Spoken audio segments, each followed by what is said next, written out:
Nesse nosso segundo podcast, nós temos aqui como convidados o Dr. Rodrigo Braz, que ele é médico urologista, especialista em cirurgia robótica, membro da Sociedade Brasileira de Urologia e membro também do Corpo Clínico do Hospital Urológico. Ainda aqui conosco, nós temos a doutora Alessandra Giordani Teófilo, fisioterapeuta pélvica da clínica Ative Fisioterapia Pélvica. Acertei, meninas? Isso. Beleza. A doutora também, Carolina, também é fisioterapeuta pélvica da clínica também Ative Fisioterapia Pélvica. Doutora Carolina Bezerra Carvalho. Eu lhes dou as boas-vindas a esse nosso podcast para que a gente bata um papo, tenha um bate-papo tranquilo, descontraído, de assuntos que nós consideramos que, apesar do Outubro Rosa ser em cima da questão do câncer de mama, nosso propósito aqui é abrir para outros assuntos, outros problemas que acometem as mulheres que são tão importantes quanto.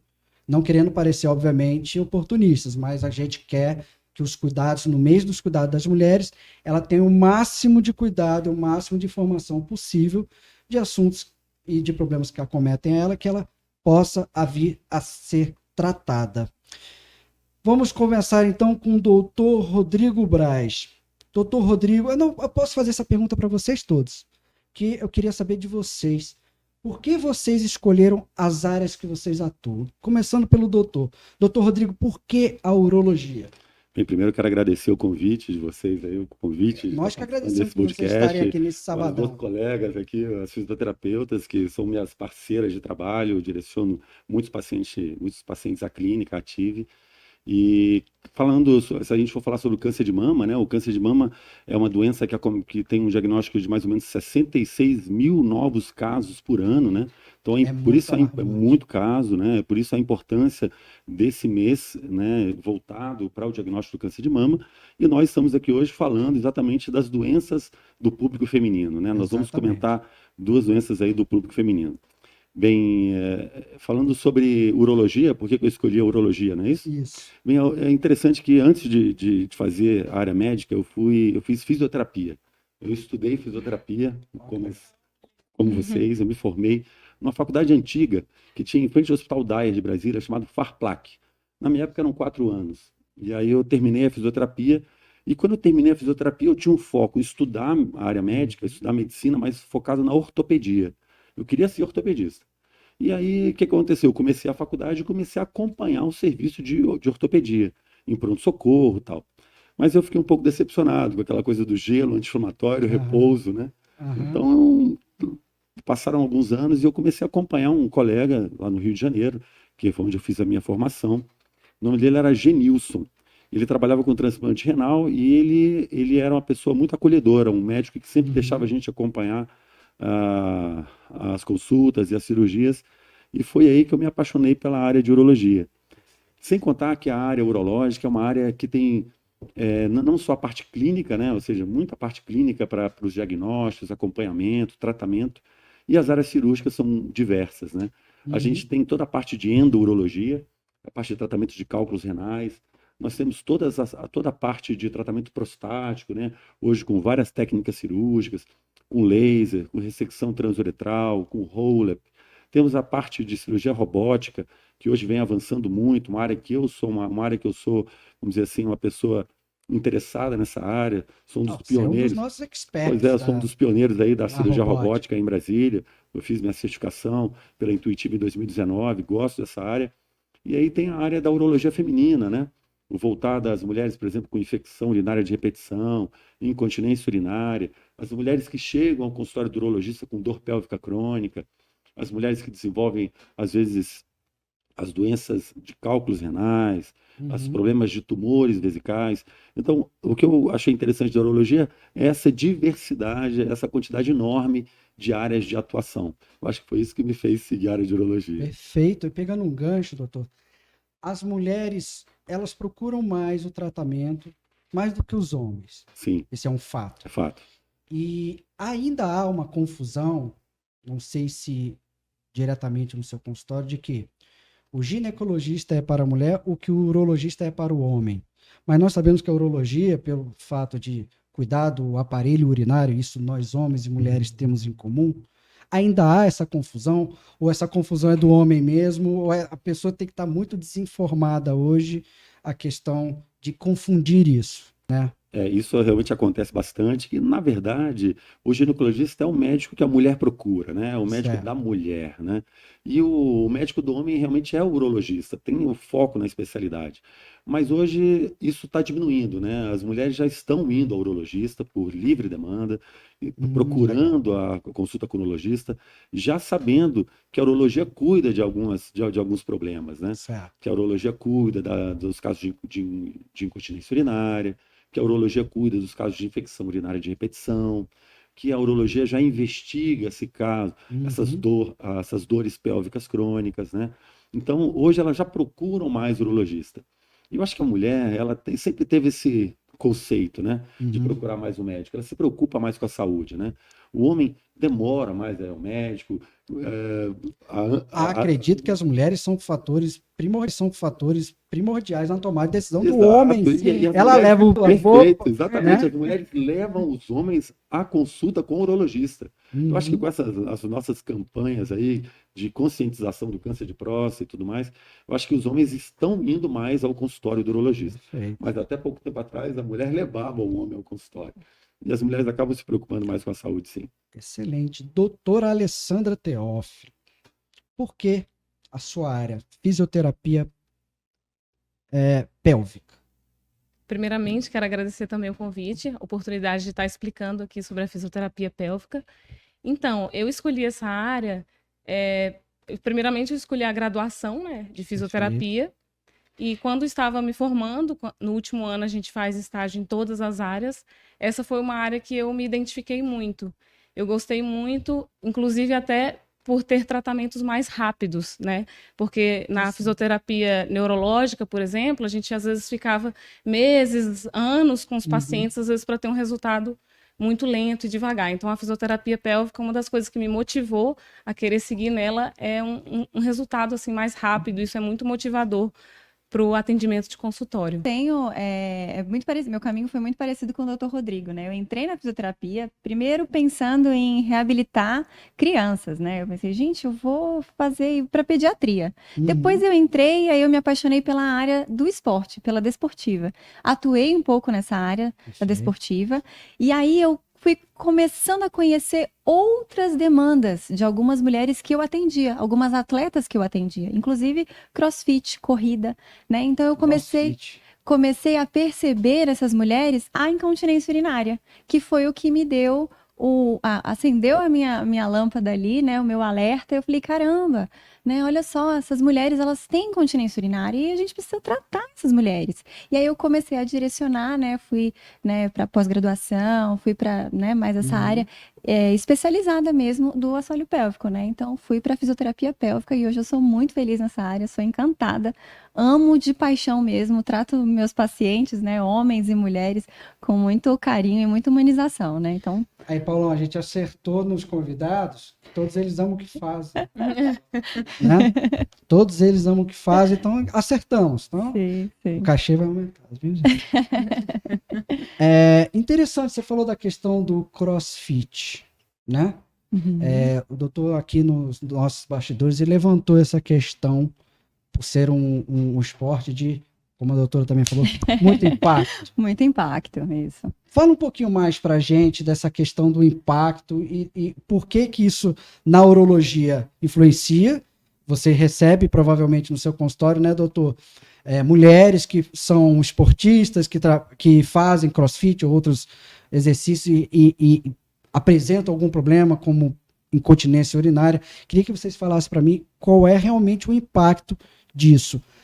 Aproveitando que a doutora estava falando, depois eu posso voltar para você? Claro. Tranquilo. Pode falar, doutora. Por quê? Então, primeiro, deixa eu só abrir um pouco mais esse leque, né? Ok. O que é a fisioterapia pélvica? Só para a gente entender um pouquinho, Ótimo. né? Então, um Perfeito. caminho perfeito. Então, assim, a fisioterapia pélvica, ela trata de todas as... Primeiro, ela previne, né? Então, a gente consegue trazer a fisioterapia como prevenção e a gente também consegue trazer ela como tratamento, como forma de tratamento. Então, ela trata todas essas disfunções do assoalho pélvico, né? Então, o que é o assoalho pélvico, né? Então, a gente gente pensa que é como se fosse uma redinha, né? Ok. Que tem um suporte que faz o suporte dos nossos órgãos, né? Então, assim, intestino, parte de bexiga, a Uhum. parte de ovário, né? Útero, né? No caso. Então, Certo. toda essa parte aqui vai segurar na nossa redinha, que seria o assoalho pélvico, né? Então, vai tratar todas essas disfunções ali, né? Então, por exemplo, disfunções urinárias, disfunções evacuatórias, disfunções sexuais e as dores pélvicas, né? Então, tudo isso é o que a fisioterapia trata, né? Perfeito. Então, quando a gente fala de impacto, né? Então, a gente tem uma atleta que passa muito tempo, ou pega um peso específico, ou então é uma atleta corredora, né? Que tá ali por horas batendo, né? No assoalho pélvico, igual eu tava fazendo Sim. ali, né? Então, esse órgão, se esse assoalho pélvico, ele tá enfraquecido, ele não vai conseguir sustentar. Então, esses Entendi. órgãos, eles vão empurrar cada vez mais e vai acabar enfraquecendo cada vez mais esse assoalho pélvico. Perfeito. Então, por isso que às vezes a mulher, atuando, fazendo os exercícios, ela perde urina. É isso, por isso que ela perde urina. Exatamente. Doutor, é muito comum? Bem, Felipe, eu vou dar só um adendo aqui, Fique à só para vontade. fazer uma introdução, é o seguinte, o que é incontinência urinária, já que a gente está falando disso, né? Incontinência urinária é a perda involuntária de urina. O que é Certo. importante a gente falar aqui é que é um problema que é muito comum, né? A gente acomete 35% das mulheres acima de 40 anos, e muitas mulheres têm perdas urinárias e acham que aquilo é comum. Por exemplo, Comum. eu tenho 60 anos de idade, uma mulher com 60 anos de idade, perde urina, mas ela não procura ajuda. Ela tem um conceito, não sei se vocês concordam comigo, depois vocês podem falar isso, que ela tem um conceito que aquela perda urinária é da própria idade. É porque Uhum. ela já está um pouco mais velha, então é normal perder urina. Mas não é normal perder urina. Perfeito. E existem os tipos de incontinência urinária, que a gente pode comentar, é um tema muito interessante para a fisioterapia também, Sim. que existem basicamente 3 tipos de incontinência urinária, né? Um, que é a incontinência urinária de esforço, a Certo. outra, que é a incontinência urinária de urgência, e a incontinência urinária mista. Alguns também falam de uma incontinência paradoxal. Mas vamos pensar nesses 3 tipos de incontinência. Perfeito. Incontinência urinária de esforço. A incontinência urinária de esforço, as meninas vão falar que é a área de atuação principal da fisioterapia, muito importante da fisioterapia, é quando a mulher perde urina ao tossir, ao espirrar. Ou seja, às vezes a mulher perde Às urina. vezes não com muitos esforços. Não, às vezes né? com pequenos esforços ela já Aham. perde urina. E Perfeito. aí, olha o impacto. Ela molha a calcinha, ela fica com odor fétido, odor de urina. Ela começa a ter dermatite, irritação por conta da urina, né? Uma dermatite que a gente Sim. chama, nós médicos chamamos de dermatite amoniacal, né? Então ela tem irritação vaginal. Ela começa a usar aqueles pads, que são aqueles pequenos absorventes íntimos, e ela começa a ter candidíase, porque fica com a vagina muito abafada, né? Então, isso afeta muito a vida social dessa mulher. Então, isso é a incontinência urinária de esforço. Certo. Agora vamos falar da incontinência urinária de urgência. A incontinência urinária de urgência é a mulher que tem uma bexiga que a gente chama de bexiga hiperativa. Ou seja, é a bexiga que contrai no momento que não precisava contrair. É Certo. mais ou menos assim. A bexiga vai enchendo, enchendo, enchendo e enche até uma capacidade. Por exemplo, vamos colocar, a mulher tem uma capacidade de até 350 a 400 ml de urina dentro da bexiga. Mas quando chega com 300 ml, a gente manda um comando para o centro da micção e aí a gente fala, quero urinar, para esse comando. Certo. E aí existe um comando que é um comando de pode urinar. Então, contrai o músculo da bexiga e relaxa o esfíncter. Só que essas mulheres com hiperatividade, elas perdem esse comando. Então, às vezes, elas estão assim, num bate-papo, numa conversa, vendo um filme, dirigindo, e quando vem essa vontade de urinar, é uma vontade urgente, é imediata, ela tem que ir imediatamente ao banheiro, não Entendi. perde urina. Isso é incontinência urinária de urgência. E que depois a gente pode falar sobre os tratamentos dessa incontinência Sim, urinária nós de vamos urgência. falar. E aí a terceira seria a incontinência urinária mista. Tem mulheres que têm incontinência urinária Ok. de esforço associado também a essa hiperatividade detrussora. E aí, quando essa mulher com incontinência urinária mista tem uma indicação cirúrgica, a gente tem que ter cuidado e orientar muito bem essa mulher, Perfeito. porque ela tem um prognóstico um pouquinho mais reservado. Porque muitas das vezes a mulher pensa, eu vou fazer uma cirurgia e vou ficar completamente curada.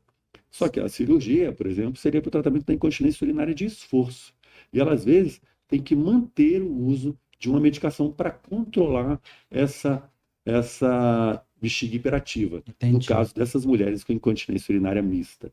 E eu acho que daí pode abrir para a gente continuar Sim. falando sobre o tema. E antes da gente falar da cirurgia para este problema, gostaria, doutora, que você falasse para a gente aonde que a fisioterapia pélvica entra para ajudar o doutor a não levar esse paciente para uma cirurgia. Que ela possa ter um tratamento um pouco mais natural das coisas, sem ir para o que a gente chama de entrar na faca, né? Onde que entra vocês aí nesse ponto? Bom, dá para entrar na área da prevenção. Então, Ok. mesmo antes dela ter alguma queixa de perda de urina Perfeito. especificamente, ela pode já iniciar a fisioterapia mesmo sem nenhuma queixa. Então, uma mulher jovem que faz atividade física de impacto tem indicação para estar fazendo. Perfeito. Uma mulher gestante, porque a gestação por si só já gera uma sobrecarga nessa musculatura do Excelente. assoalho pélvico e ela pode estar tendo incontinência nessa fase ou no pós-parto. Uma mulher que está no climatério, na menopausa, também tem uma musculatura mais fragilizada devido à diminuição dos hormônios. E uma mulher idosa que, devido ao próprio envelhecimento em si, já tem uma musculatura mais enfraquecida. Então, todas essas mulheres podem ser nossas pacientes. Eu digo que todas as mulheres deveriam fazer fisioterapia pélvica, ou pelo menos uma consulta, uma avaliação inicial, para aprender os exercícios, poder ficar fazendo, né? Mas o ideal é ter um acompanhamento para poder desenvolver melhor e tratar essa queixa, né? Então, existem vários recursos que a gente pode estar usando aí. Qual é a primeira coisa mais básica que a mulher nota? Porque às vezes a gente tem aquela associação, né? Só vou ao médico quando apresenta um sintoma, né? Então, às vezes ela foi lá, como o doutor falou, ela tossiu, saiu um pouquinho, é porque eu estava realmente apertada, né? Quando que, no mais simples dos sintomas, a mulher deve procurar na prevenção e depois já para tratamento que ela tem realmente um problema? Quando? Então, nos primeiras gotas de urina já dá para estar procurando, né? Então, essas mulheres que perdem nessas atividades de esforço, mesmo tem mulheres que perdem mesmo em situações de esforços menores. Então, por exemplo, tem paciente que fala, eu dei uma gargalhada muito forte e comecei a perder urina. E aquilo ali soou um alerta para ela perceber que aquilo ali não era normal, né? Na atividade física de impacto, na gestação, perder urina. Então, todas essas situações podem estar acontecendo. Isso gera um alerta. A gente tem cada vez mais conscientizado as pacientes de que perder urina não é normal em nenhuma situação, em nenhuma fase da vida, né? Perfeito. Porque ainda já tem... tá aí a maior indicação, né? E a gente, se a gente fosse, já que a gente está falando sobre o que é incontinência, os tipos de incontinência, a gente pode pensar assim, o que causa incontinência urinária? O que causa incontinência, né?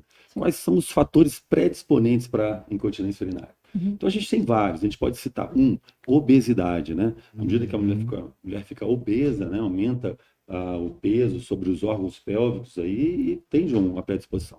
O tabagismo é um fator predisponente para a incontinência urinária. O tabagismo, a gente sabe que a gente vê até a pele de quem fuma, né? Que a pele do rosto, a pele do corpo fica diferente. Então ela tem uma alteração de colágeno, né? O próprio envelhecimento já é um fator predisponente para a incontinência urinária. Perfeito. Outro fator é multiparidade, né? As mulheres que têm múltiplos partos, né? Muitos filhos, isso também é um fator predisponente, porque tem quase que um desarranjo da musculatura do assoalho pélvico, como a fisioterapia atua. Então, esses cuidados a mulher tem que ter, né? Ou seja, para que não desenvolva essa incontinência urinária de esforço. E se a gente for falar da incontinência urinária de urgência, a gente também tem alguns fatores predisponentes. Um deles são mulheres que têm o hábito de segurar muito tempo a urina, né? Reter a urina muito tempo. Que isso traz outro problema gravíssimo, que também pode ser a questão da infecção urinária. Exatamente, da infecção urinária de repetição. Então a gente orienta alguns alimentos que são alimentos irritativos para a bexiga, por exemplo, o chocolate, a menta, a pimenta. Algumas mulheres... Vou falar para a mulher que não pode comer chocolate. A gente judia, né? Aí pegou. Não vai seguir, então a gente pode comer, mas calma. A gente pede para diminuir um pouco, né? Então, o café, então, a mulher que tem essa bexiga irritada, ela tem que cortar esses alimentos da dieta, tem que diminuir isso, né? Então, acaba que na consulta a gente vai dando todas essas orientações para que ela diminua isso daí. Outro fator importante são as mulheres que são constipadas, né? as mulheres com constipação, as meninas podem também falar um Perfeito. pouco sobre isso, também tem essa maior predisposição à incontinência, né? Então, Entendi. ou seja, todos esses cuidados e essas orientações são dadas no consultório. Inclusive você citou, né, alguns alimentos, algumas bebidas, né? Então, assim, o próprio chá. Tem muita mulher que toma chá verde, chá mate para Exatamente. emagrecer. E esse chá, ele é um irritativo também. Tadinho. Então, assim, às vezes ela fala, nossa, eu tô tentando emagrecer, eu preciso tomar esse chá aqui, mas eu tô com uma bexiga hiperativa, eu tô indo ao Exatamente. banheiro de 20 em 20 minutos. Então, essa bexiga tá contraindo, caiu uma gotinha ali de urina, ela já tá, pelo amor de Deus, preciso ir ao banheiro. É verdade, é verdade. Né? Então também é interessante fazer essas orientações. Então, às vezes, a pessoa acha que não acontece nada, mas acontece, né? E você chegou a citar, né? O que poderia, algum sintoma, né? Isso. O que é o básico ali, né? A pontinha para procurar, né? A fisioterapia pélvica. Isso é muito relativo. Porque, assim, pode ser que a mulher com a perda urinária, ela já se sinta incomodada, mas Perfeito. pode ser que não. Pode ser que ela ache isso Normal. normal. Porque eu né? fiz um esforço além do que eu podia. Exatamente. Pode Né? ser que ela, às vezes, ela tem uma perda urinária durante a relação sexual. Aí aquilo já... Opa, peraí. Tive uma perda urinária durante a relação sexual. Isso é grave, preciso procurar Agora, uma eu vou fisioterapia fazer ou um uma pergunta médico, agora, né? Carol, e assim, em termos práticos, o que a fisioterapia tem de recurso para tratar? Vamos começar pela incontinência urinária de esforço. Quais são os recursos da fisioterapia para o tratamento da incontinência urinária de esforço? O que você tem na sua clínica? O que você dá de orientação para casa? Se você dá algum cone para ela colocar, para ela utilizar em casa?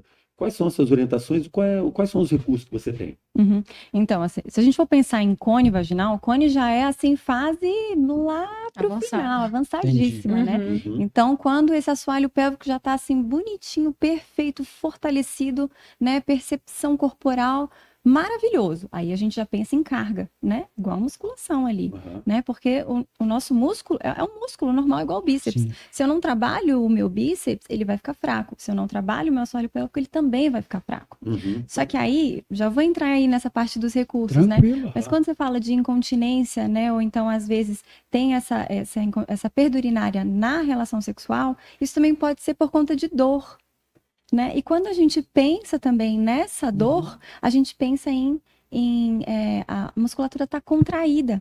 E se essa musculatura ela está contraída, ela não é funcional, então ela não trabalha direito.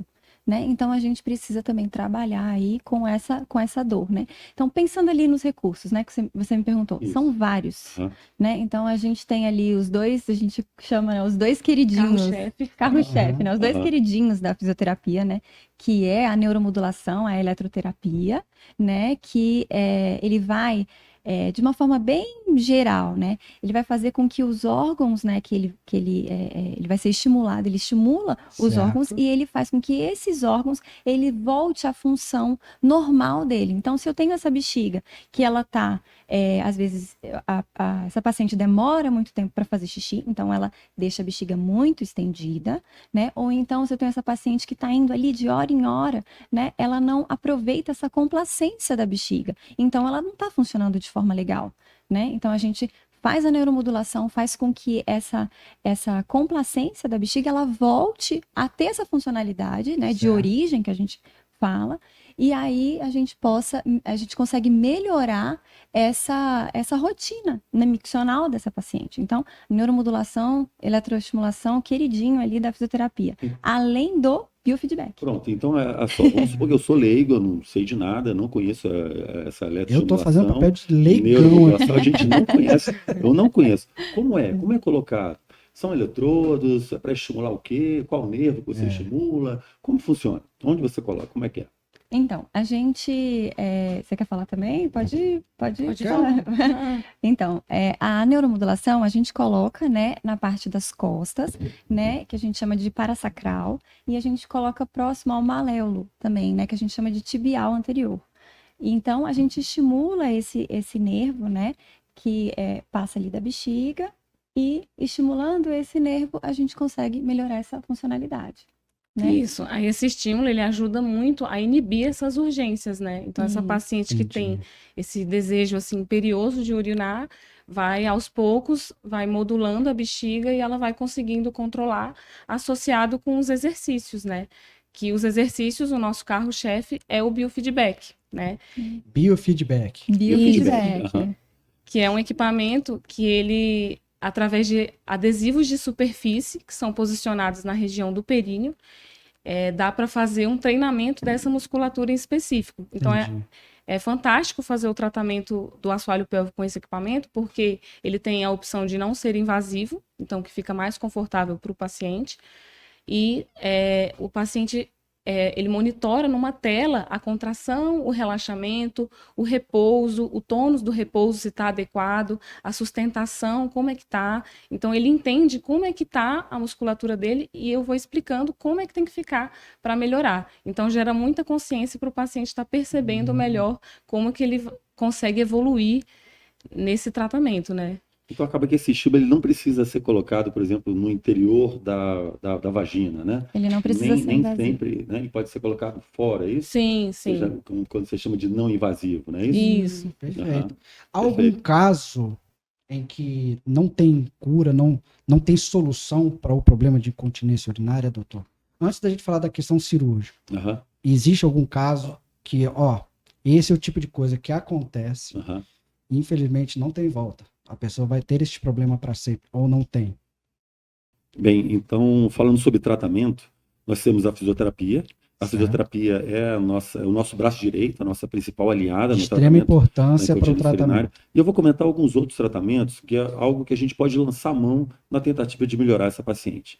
Então, hoje a gente tem uma cadeira, que é uma cadeira de contração eletromagnética. Essa cadeira, uma delas se chama T-Sculptor, uma cadeira onde a mulher vai até uma clínica e ela se senta com roupa. Existe uma placa, que é uma placa que é colocada na região de períneo, a outra placa que é colocada na região suprapúbica, e através de uma contração por campo eletromagnético, a gente tende a fortalecer essa musculatura do assoalho pélvico. É uma alternativa de tratamento, é algo a mais em todo esse rol de proposta terapêutica. Então, a gente tem essa cadeira. Temos também o tratamento hoje com laser, tá? É a aplicação de um laser intravaginal. Esse laser geralmente é uma plataforma que tem outras utilidades, Ok. utilidades, por exemplo, dentro da dermatologia. A minha esposa, ela é dermatologista, ela tem o equipamento chama Etérea, plataforma, e a Certo. ponteira chama-se Atena, que tem um espéculo, que é um espéculo de metal, que a gente coloca esse espéculo dentro do canal vaginal e Uhum. fazemos a aplicação do laser. Essa aplicação do laser, ela dura de 30 a 45 minutos, ela é indolor, e a gente faz uma aplicação por mês por 3 meses. E é um tratamento que já tem respaldo na literatura para Ok. os casos de incontinência urinária leve ou moderada. Moderado. Tem melhora, tá? E o que o laser faz? O laser faz como se fosse um rejuvenescimento vaginal. É como se ele produzisse um novo colágeno, como Ok. se tivesse uma neovascularização da vagina. Então, além disso, além de melhorar essa parte da incontinência urinária, a gente tem outros benefícios. Às vezes, as mulheres que têm infecção urinária de repetição, as mulheres que têm vaginismo podem melhorar, as mulheres que já estão se queixando de que a vagina está um pouco mais alargada. Então, é algo que também é um recurso a mais para o tratamento da incontinência urinária. Então, assim que a gente tratou tudo isso, não deu certo, a gente vai para a parte cirúrgica. Ah, perfeito. Aí, Felipe, na parte cirúrgica, as meninas também já sabem disso, existe uma técnica, que é uma técnica simples, porém delicada, que é a colocação de um sling. O sling é uma fita de polipropileno que é colocada para ancorar a uretra no terço médio da uretra. A gente só ancora. É uma técnica que a gente chama de tension free, sem tensão. Ok. Então, é uma cirurgia minimamente invasiva, ela dura por volta de 30 a 40 minutos. É feito com hack anestesia, uma hack para 30 a 40 minutos também. A paciente vai de alta no dia seguinte, vai de alta basicamente em 24 horas, a paciente já vai de alta. Excelente. E o que ela vai perceber um pequeno corte de por volta de 5 centímetros na parede anterior da vagina, onde é colocada essa fita. Essa fita, esses slings, é que existe o mini sling, existe o sling suprapúbico, né, que é o retropúbico, e o sling transobturatório. São esses tipos de sling. Existe também um tratamento da incontinência urinária com aponeurose, né, o sling aponeurótico. que também é usado. A poneurose é como se fosse uma camada que fica atrás do reto abdominal, que é uma camada que você pode tirar uma fita dessa poneurose também para tratar a incontinência urinária. E hoje tem até, vamos dizer assim, existe uma proposta de injetar algumas substâncias ao redor da uretra, periuretral, na tentativa de minimizar essa incontinência urinária. O problema é a resposta disso. Os resultados não são muito satisfatórios. Até mesmo o sling ele tem uma eficácia de 80% a 90%. E quando você indica uma cirurgia de sling, a paciente tem que estar ciente que é uma prótese. Vai usar pro resto da vida. E vai usar por resto da vida, que é uma fita que tem as possíveis complicações de você colocar uma fita debaixo da uretra. Por exemplo, essa fita pode extruir, ela pode sair. Você pode ter que retirar essa fita, pode ter que cortar essa fita. E só com cirurgia. E aí você precisa de uma nova cirurgia para cortar essa fita. E é muito essa cirurgia, quando eu falo que é uma cirurgia delicada, é como ela é uma fita que fica no terço médio da uretra, ela ancora a uretra. Se você der muita tensão, a paciente sai de uma incontinência urinária e passa a ser retencionista, passa a ter uma dificuldade para urinar. Então você tem que ter um critério na hora de tensionar essa fita para não puxar demais essa fita e a mulher não ficar retencionista. Ou seja, você usou todos esses recursos anteriores e você parte para essa técnica cirúrgica. Aí você me perguntou se existe algum caso assim que não tem tratamento, não tem cura. Olha, para incontinência urinária, é claro que pode existir, sabe? Mas a maioria das vezes a gente consegue uma melhora substancial usando todos esses recursos aí. No tratamento de vocês, doutora, tem indicação para que, porventura, tenha que partir para uma cirurgia? Ou seja, como vocês são os braços direitos do urologista, tem alguma indicação? Quando chega para vocês, é isso aqui: vamos evitar que você, porventura, chegue até uma cirurgia.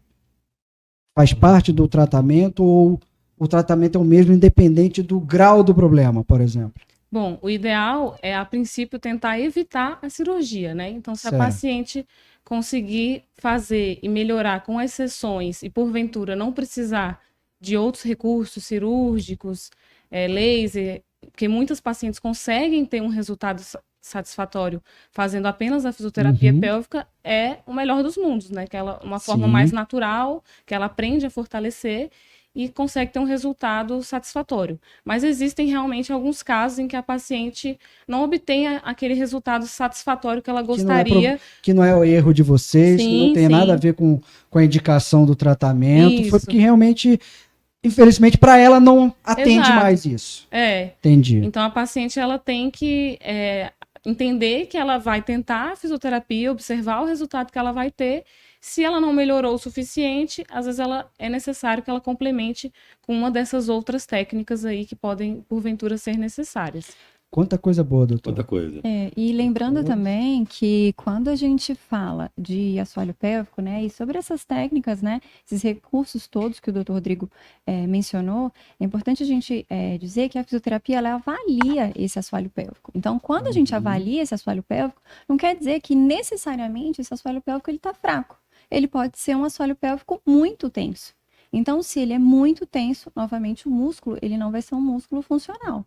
Então, eu preciso relaxar esse músculo, porque o músculo, para ele ser um músculo funcional, ele precisa saber contrair e relaxar. Então, ele precisa deslizar entre eles. Se ele não desliza, né, ou então, por exemplo, se eu tenho um nódulo, né, um nódulo ou então um ponto gatilho, né, quando às vezes eu vou para esses recursos, às vezes eles podem melhorar sim essa musculatura, mas às vezes eles não vai solucionar aquele nódulo, aquela tensão, ou então aquele enfraquecimento, né, que a fisioterapia consegue fazer essa avaliação de uma forma mais minuciosa, ou então essa tensão mesmo, que isso vai fazer com que o assoalho pélvico não funcione de uma forma correta, né? Por isso que elas são suas aliadas, doutora. Sim.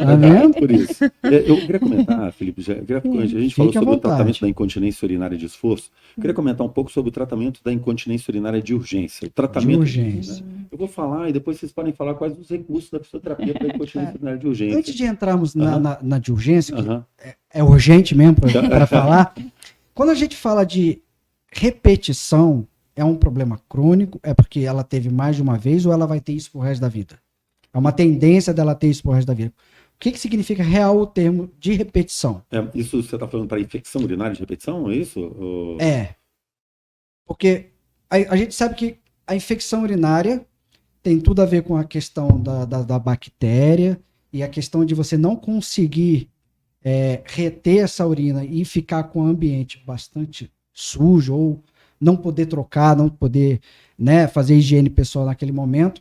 Quando fala de repetição, significa o quê? Esse negócio veio na minha cabeça. Quando o senhor falou da infecção urinária, falei, cara, repetição, isso quer dizer o quê? A pessoa vai ter isso pro resto da vida? Não, é o que a gente vê quando a mulher chega no nosso consultório, geralmente ela fala, doutor, eu tenho infecção urinária de repetição. Certo. O que a gente pergunta? Geralmente, a gente considera que ela já entra no protocolo de infecção urinária de repetição para mulheres que têm mais de 3 episódios de infecção urinária em 12 meses, em um ano.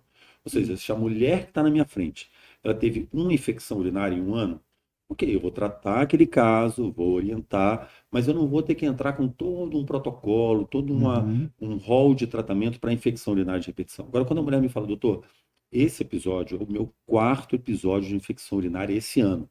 Então aí, Felipe, eu já faço esse diagnóstico e já entro com uma série de orientações, orientação comportamental, né? Falando da infecção urinária, eu peço para ela não reter urina, peço para urinar após as relações sexuais, né? A gente pergunta... Sentar para esvaziar bem a bexiga. Exatamente, a mulher tem que se sentar para urinar. Não pode urinar da forma que a gente vê, as mulheres não querem se sentar no vaso sanitário, aquele vaso sanitário é sujo. Além de ser desconfortável e desagradabilíssimo isso. Então a gente dá todas essas orientações e às vezes a gente entra com medicações, com medicamentos para essa mulher, para controlar essas infecções urinárias de repetição. Eu peço desculpas até para esclarecer, que eu peguei um adendo da questão da incontinência urinária, porque o doutor tinha mencionado a questão da infecção urinária de repetição. E como às vezes uma coisa leva a outra, ela não conseguir reter muita urina, e às vezes ela está no trabalho, está na academia, está fazendo alguma coisa, não conseguiu reter, não tem aquele tempo de fazer logo a higiene, pode aparecer a bactéria, que pode aparecer também uma infecção urinária. Então, também é uma das coisas, dos problemas tratados pela urologia. Então foi muito bem explicado, doutor, porque às vezes as pessoas confundem, né, do tipo, eu tenho isso, mas aí você vai pesquisar a fundo, você tem isso, mas tem isso aqui também, que é o que está causando, né? Então, excelente. Vamos continuar então lá com o ponto da... Assim, vamos falar agora sobre o tratamento da incontinência urinária de urgência. De urgência, né? Então, que você estava falando. O tratamento da incontinência urinária de urgência, ela também é feita pela fisioterapia. Ótimo. Carol e a Alessandra vão comentar aqui quais são o que elas têm de material, de recurso para tratar esse tipo de incontinência urinária. E nós, urologistas, a gente tem não só as orientações alimentares, que a gente acabou de falar, a gente também tem os medicamentos, que são os medicamentos anticolinérgicos. Eles vão servir para acalmar aquela bexiga, né? Igual a gente tem aquele coração que tem arritmia, né? Certo. Que bate descompassado, que toma aqueles medicamentos que são antiarrítmicos. A bexiga, né? Também tem esse problema. E a bexiga também tem esse problema. Ela também quer contrair no momento que ela não podia contrair. A bexiga tem que estar esperando encher, tem que esperar o comando cerebral, e ela já está contraindo, já está pedindo para a mulher ir ao banheiro, e aquele desejo enorme de urinar, a mulher vai ao banheiro e faz uma pequena quantidade, tem aquela sensação de esvaziamento incompleto, aquele desconforto, né? Então, ou seja, é uma doença de armazenamento. Então, a gente pode lançar mão de medicamentos, que são anticolinérgicos, que bloqueiam isso. Além disso, para casos refratários, a gente associa medicamentos. Às vezes, a gente começa com medicamento e, às vezes, a gente associa um outro medicamento. Que agora, vou falar que é uma droga que chama mirabegrona, que é o Mirbetriq, que a gente associa com essa outra linha. Então, a gente faz associação de medicamentos. Quando ela não responde, quando é um caso refratário de incontinência urinária de urgência, a gente pode lançar mão da toxina botulínica. A toxina botulínica não é só para a parte dermatológica. Né? A toxina botulínica não serve apenas para ficar bonito, ficar mais jovem, tirar as rugas. Né? A toxina botulínica dentro da urologia, ela serve para controlar esses casos de incontinência urinária de urgência, que é refratária. Ou seja, não respondeu à fisioterapia, não está respondendo a drogas, medicações, Aham. a gente pode entrar com essa toxina botulínica. Lembrando que é um procedimento invasivo, através de uma uretrocistoscopia, um equipamento que eu entro dentro da bexiga, é feito com uma sedação, um procedimento Uhum. bastante rápido, dura por volta de 25 minutos, e a gente Perfeito. faz a aplicação de pontos em todo o assoalho vesical.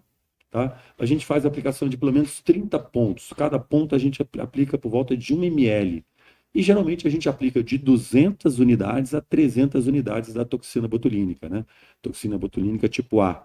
E isso a gente tem muitas vezes uma resposta que a gente consegue resposta, eu já tive resposta de até 9 meses de ganho de qualidade de vida em Olha que pacientes que maravilha. fazem uso da toxina botulínica. A gente que lida com a medicina privada, com a medicina de convênios, né? Às vezes eu tenho alguma dificuldade do convênio autorizar a toxina botulínica, né? Eu tenho que fazer inúmeros relatórios e tal. Só que como a gente tem respaldo na literatura, na maioria das vezes a gente consegue a liberação e a realização desse procedimento. E o paciente fica bastante satisfeito. Aí você vai me perguntar, doutor, e aí? Você fez a fisioterapia, não respondeu. Você iniciou medicação, não respondeu. Você fez a toxina botulínica, não respondeu. E aí, o que você faz agora? E aí, a urologia tem um último recurso, que seria como se fosse um marcapasso da bexiga. Igual tem um marcapasso cardíaco, existe um marcapasso da bexiga, que a gente é como se fosse uma neuromodulação vesical. É um procedimento onde você vai fazer um novo comando daquela bexiga para ver se você consegue controlar esses casos de urgência. Ou seja, a gente tem uma gama terapêutica aí, Sim. então a chance de melhora é grande. Não, e é excelente vocês estarem presentes aqui para explicar isso, porque acaba que elas não são só seu braço direito, agora é direito, esquerdo, tudo, né? Porque realmente a gente, pelo menos eu sou muito fraco para dor. E quando eu me deparo com um problema, eu sou frouxo. Confesso, sou frouxo mesmo. Não aguento dor, fico assustado quando tem um problema, mas aí depois a gente vai voltando assim e a gente procura. A mulher, vou abrir para vocês, tá? A mulher, ela procura mais, ela é mais voltada para a solução do que o desespero, porque tem aquela máxima, a mulher é o sexo frágil. Nunca foi. Mulher não existe esse troço. Mulher é forte, muito mais forte. Eu, por exemplo, muito mais do que eu. Então, quando a mulher procura para fazer um tratamento, que ela descobre o problema, como que ela reage dentro do seu consultório? Como que ela reage com vocês no tratamento? Ela vai confiante? Ela assimila bem a coisa? Como é que é feito? Como é que é essa reação da mulher ao diagnóstico? Vocês querem falar um pouco? Eu acho que, na verdade, essa mulher, ela quer resolver o problema dela, né? Porque isso acaba impactando em toda a rotina dela, né? Inclusive até na própria autoestima dela. Perfeito. Então, assim, ela quer solucionar o problema dela. Se ela tá perdendo urina, se ela tá com alguma dor, né? Então, ela vai lá para resolver o problema. Por isso que, né, nós somos tão... a gente marca lá o médico, a gente vai, a gente faz o tratamento, a gente tenta resolver mesmo para poder ficar livre e pronto, segue o próximo. Um exemplo para nós homens, para mim, inclusive, principalmente para mim. O comentário que eu vou fazer, eu acho que a mulher, ela adere muito mais ao tratamento. Sim. Ela respeita muito mais o tratamento, ela segue muito mais o tratamento. Se você falar para ela assim, olha, você não pode beber líquido 3 horas antes do momento de você dormir. Ela vai seguir. Ela não vai tomar. Já o homem, às vezes, ela fala, não, só hoje. Aí, não, hoje eu vou tomar uma cervejinha, vou tomar um suquinho. Eu noto que a mulher, ela adere mais ao tratamento. E ela te ouve mais, ela segue mais. Ela acho que ela é mais disciplinada. Essa é a impressão que eu tenho. Não sei se é a impressão de vocês. Perfeito. E vocês recebem homens na clínica de vocês? Também. Também. E assim, qual é a quantidade, quem procura mais, um homem ou uma mulher? Olha, tem tido bastante homem, quantas mulheres? Acho que assim, que deve ter em torno de 60% mulher, uns 40% homem. Confirmando tá quase meio a meio, eu acho. A mulher realmente vai atrás e faz, né? Sim. Certo. E a questão da incontinência urinária não é o nosso papo para a questão do homem, mas eu estou muito curioso. A indicação do tratamento da mulher é o mesmo para os homens? O homem, Pode falar, doutor. Para a incontinência urinária masculina, a atuação principal está aí, vocês estão aqui do meu lado, podem me corrigir, Uhum. mas elas atuam muito nas incontinências urinárias pós-prostatectomia radical. era isso que É eu o ia homem que tem que fazer uma cirurgia para Cirurgia. câncer de próstata e evolui com incontinência urinária. A gente tem uma Entendi. chance, na literatura é muito variável isso, é um valor que vai de 15% a 50% de chance de algum grau de incontinência urinária. Mas hoje, com a tecnologia robótica, que foi aquilo que a gente comentou no início, né? Uhum. Falando um pouquinho da tecnologia robótica, a tecnologia robótica é como entre o cirurgião e o paciente tem um computador no meio, né? Certo. Ou seja, a gente tem uma imagem tridimensional, uma imagem magnificada. O cirurgião controla a própria câmera, ele não precisa do auxiliar para controlar a câmera. Ok. Então a gente vê muito melhor as estruturas, artérias, veias. Então as estruturas nobres a gente vê com muito mais critério. A gente consegue uma dissecção muito mais delicada. Os movimentos do robô, eles simulam os movimentos da mão humana. Então se a mão humana tem uma rotação de 180 graus, a pinça lá dentro vai ter essa rotação, podendo chegar aos 360 graus. Ou seja, diferente da laparoscopia convencional, onde a gente só tinha um abrir e fechar de pinças, Uhum. agora a gente tem todo um movimento. Com a cirurgia robótica, a gente diminuiu muito os casos de incontinência urinária. Eu queria até ouvir de vocês se agora, com a ampliação da cirurgia robótica, se vocês estão percebendo isso também lá na clínica de vocês. Perfeito. Quer Sim, responder? eu percebo bastante que após a cirurgia robótica, os pacientes pós-prostatectomia têm ficado menos tempo no consultório. A incontinência tem sido mais transitória mesmo, né? Certo. Mais nos primeiros meses ali. Antes, os pacientes às vezes ficavam, às vezes até um ano, né, Então, graças a tratando a Deus, estamos falando de incontinência. coisas aqui que são tratadas Boa, e curáveis, né? Sim, Maravilha. E só para esclarecimento, a prostatectomia é a retirada da próstata. O que é a prostatectomia? Tá, Só para ficar claro, porque como a gente mencionou, claro. para quem está do outro lado entender. Aham. A prostatectomia radical ela é indicada nos casos de tratamento do câncer de próstata, né? Certo. Então, é diferente da adenomectomia, que é a retirada só do adenoma, né? Da Ok. doença do adenoma. A prostatectomia radical, a gente tira a próstata, a cápsula prostática e as vesículas seminais. E a gente faz a gente faz uma anastomose entre a uretra e a bexiga. Ok. Uretrovesical. Então, a incontinência urinária, que pode aparecer, é porque acaba, assim, é uma cirurgia traumática, né? Uma cirurgia de grande porte dentro da urologia. O trauma tá para os homens, tá vendo?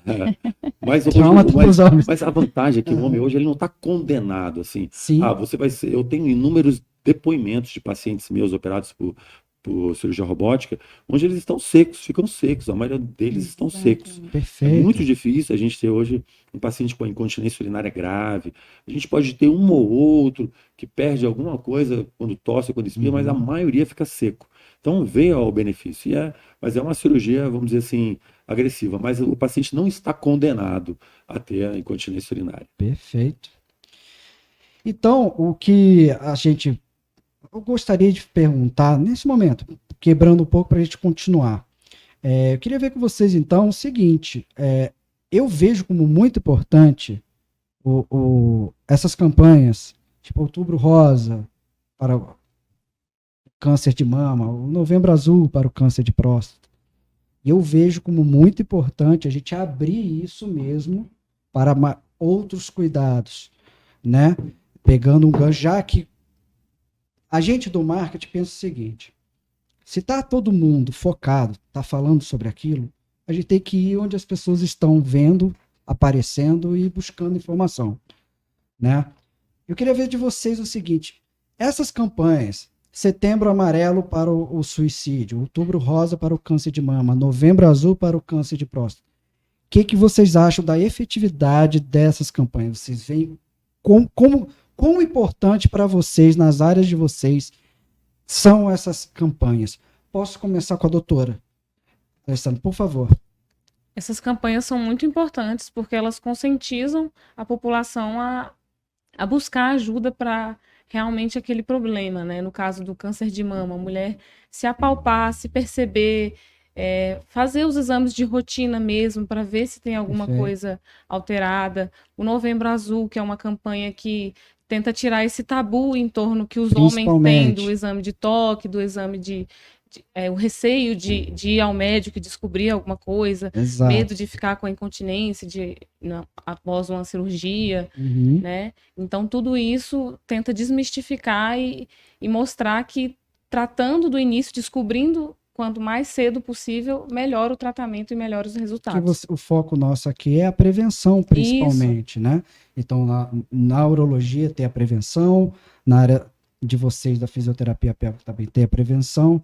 Doutora, eu gostaria de acrescentar mais alguma coisa? Não, eu acho que é isso mesmo, né? E acho que a gente também tem diversas outras campanhas, né? Inclusive Sim. o próprio Março Amarelo também, que seria da endometriose, Sim, né? E a Isso. gente também pode falar que é um assunto que o pouquinho doutor vai estar sobre abordando vocês também aqui ainda. isso.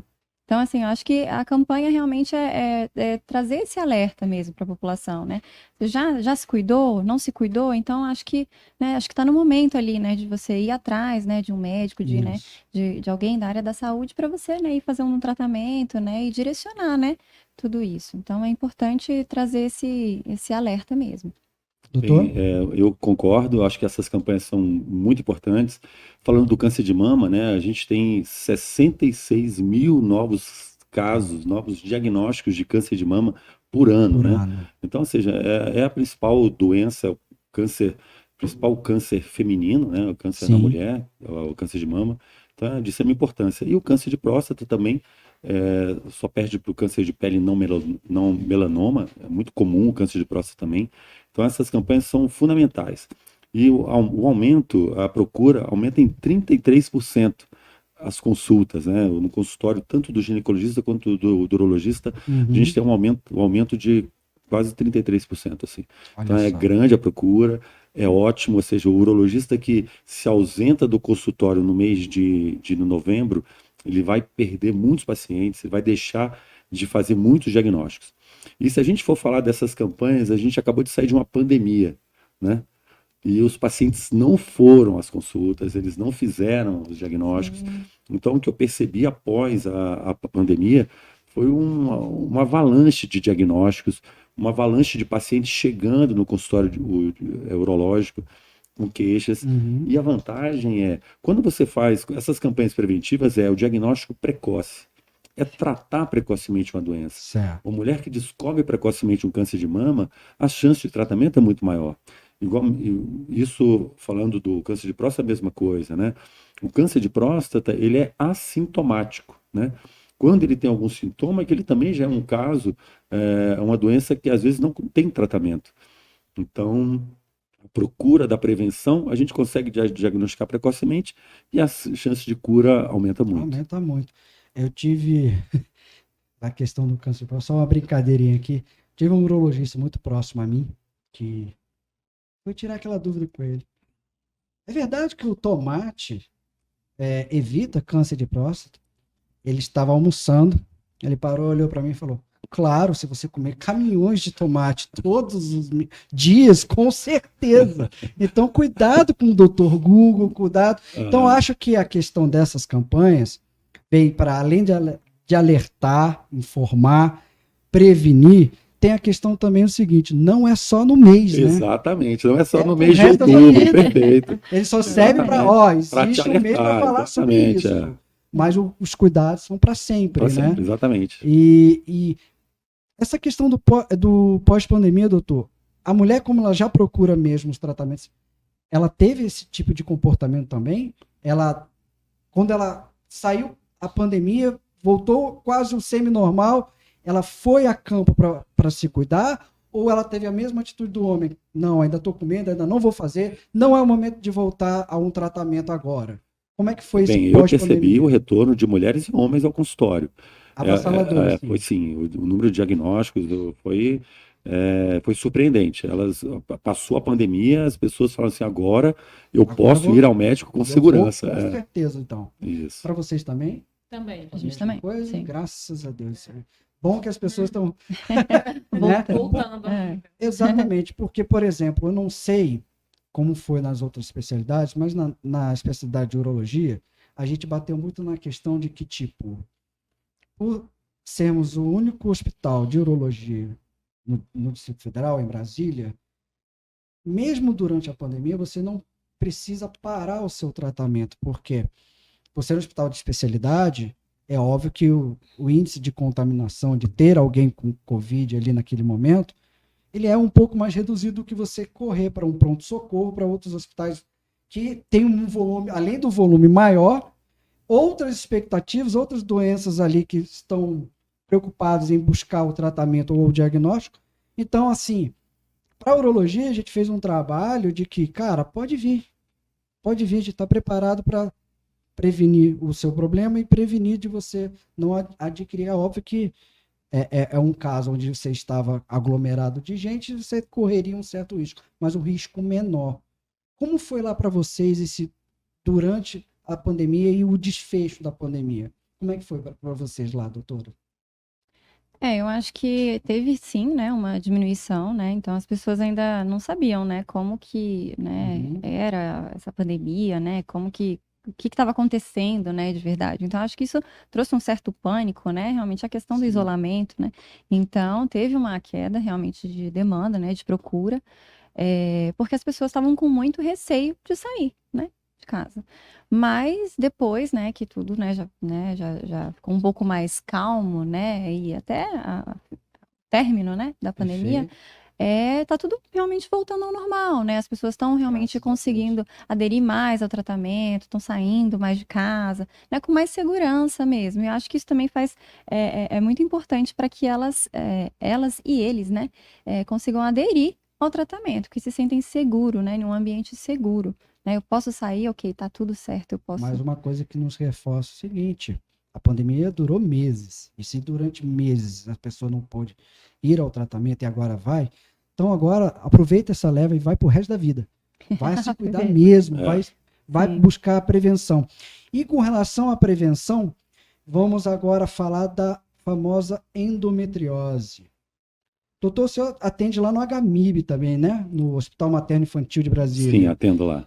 Essa é o principal problema, um dos principais doenças que acometem a mulher que você trata lá ou não? Ou a endometriose é só uma questão estatística? Não.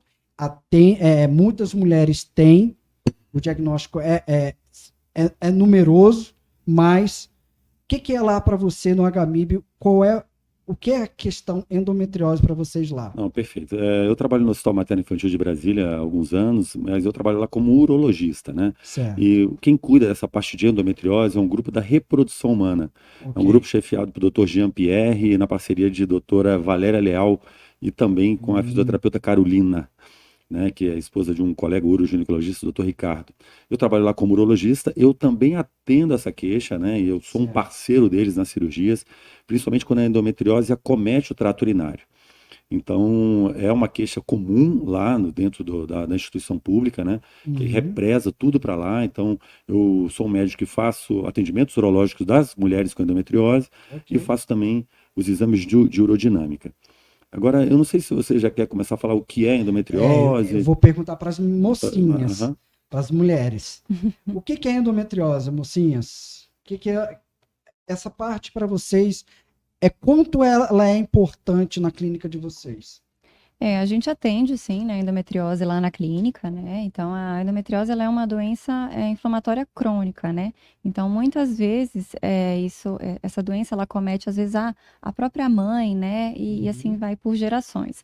Como a gente estava conversando anteriormente, o diagnóstico é um diagnóstico um pouco mais difícil, né? Hoje, o pessoal da área da saúde, né, a multidisciplinaridade está tendo um olhar mais específico ali para a endometriose, esse diagnóstico tem diminuído, né? Mas anteriormente eram 7 anos aí para você conseguir descobrir que você tem endometriose, né?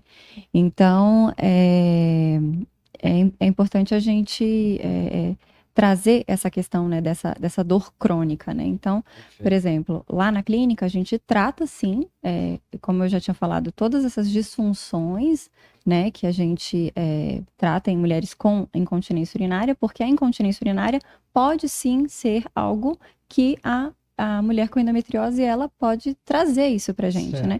Pode, nossa, eu tô com uma incontinência urinária, mas eu tenho endometriose. Eu tô com uma constipação, mas eu tenho endometriose. Então, Certo. paciente de endometriose, ela pode trazer diversas disfunções e a gente tem que trabalhar com isso, né? Em relação a essa paciente. E ainda mais, a maior característica, né, dessa paciente de endometriose é a questão da dor, né? Então, é uma paciente que ela relata muita dor, uma dor crônica, né? Certo. Então, assim, para fins de esclarecimento, endometriose é Endometriose é uma doença inflamatória crônica, né? certo. E por que é considerada a doença da mulher moderna? Ela é considerada a doença da mulher moderna porque eu acho que todo mundo está tendo uma visão mais focada para ela, né? O que antes não tinha, né? Não, me corrija se eu estiver errada, né, doutor Rodrigo? Aham. Mas eu acredito que seja isso, porque antes a gente não tinha um olhar tão focado, direcionado, né, para endometriose. Então a endometriose estava meio que esquecida, né? É. As pessoas não sabiam muito bem o que é, né? Então, se você tiver até alguma coisa a mais para Sim. Uma das colocar, coisas né? que falam também é que é a doença da mulher moderna, porque a mulher moderna está deixando para ter filhos mais tarde. Também, né? isso. Então, o fato de adiar a maternidade é um dos fatores que ela menstrua mais. Então, ela está mais sujeita Sujeita a a ter endometriose. essa inflamação. Isso, queria comentar isso. Então, se a gente falar o que é endometriose, endometriose nada mais é do que o tecido endometrial, o tecido do endométrio fora do útero, né? Endo é dentro, é o endométrio Uhum. fora do útero. Então, esse tecido do endométrio fora do útero tem algumas teorias para explicar isso. Existe uma teoria que é a menstruação retrógrada, ou seja, ao invés da menstruação descer o canal vaginal, ela ascende, passa pela trompa, e a trompa ela tem uma comunicação com a cavidade abdominal, cavidade pélvica, Certo. e aí essa menstruação cairia. Só que existe também uma explicação hereditária, genética e imunológica para a endometriose. Por quê?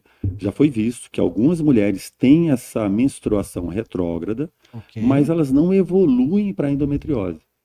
Existe também uma teoria de uma disseminação hematogênica da endometriose. Por quê? Já foi encontrado focos de endometriose até mesmo no pulmão.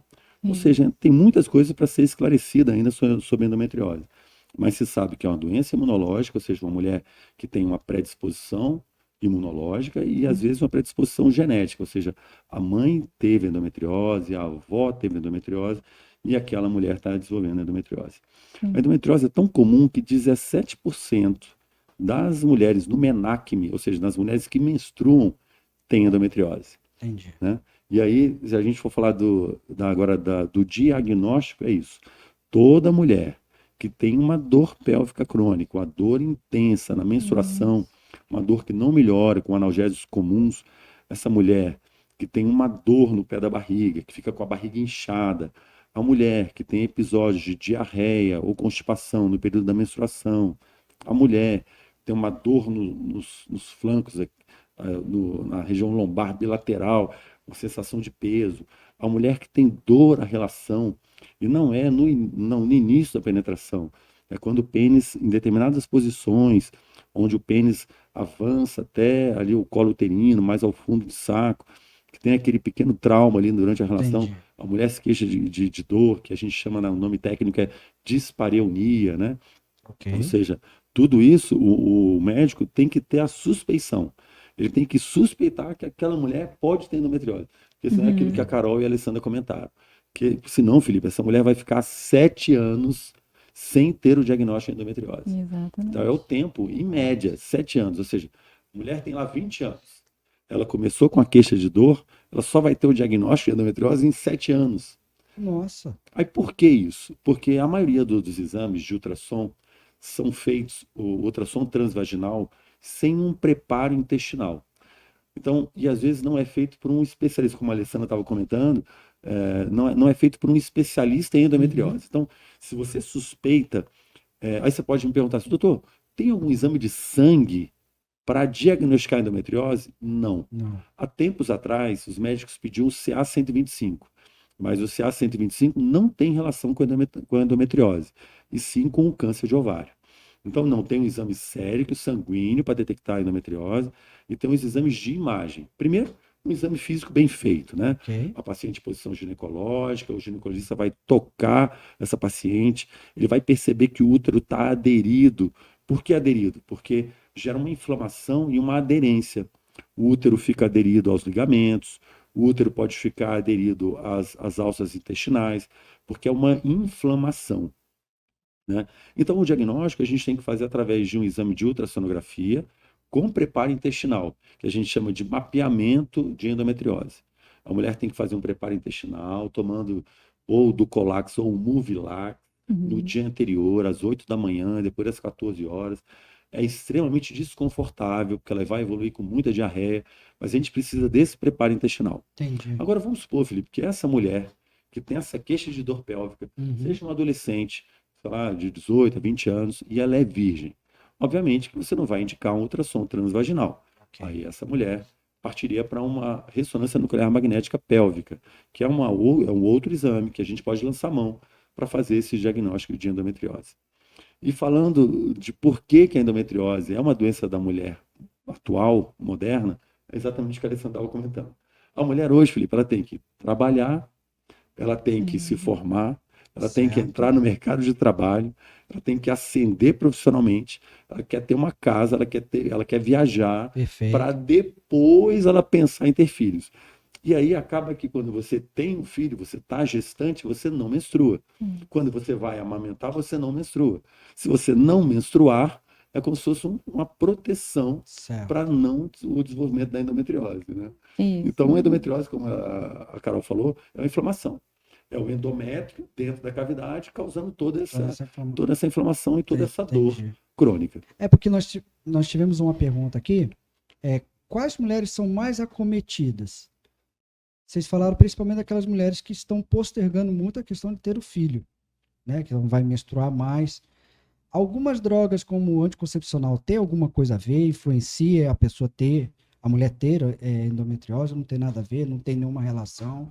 Nenhum efeito colateral? Nada disso? Ou tem alguma coisa a ver? Não sei se isso é uma pergunta, não sei se cabe a gente aqui responder. A gente teria como responder isso agora? Bem, o tratamento da endometriose em si, né, eu como urologista, o que eu faço é o tratamento das complicações da endometriose, né? Certo. Da infiltração da endometriose no trato urinário, no ureter, na bexiga. Esse é o meu foco. O tratamento da endometriose ele é muito focado pela especialidade, principalmente o tratamento medicamentoso da ginecologia. Mas não é, o anticonceptivo ele não geraria endometriose, que eu penso, né?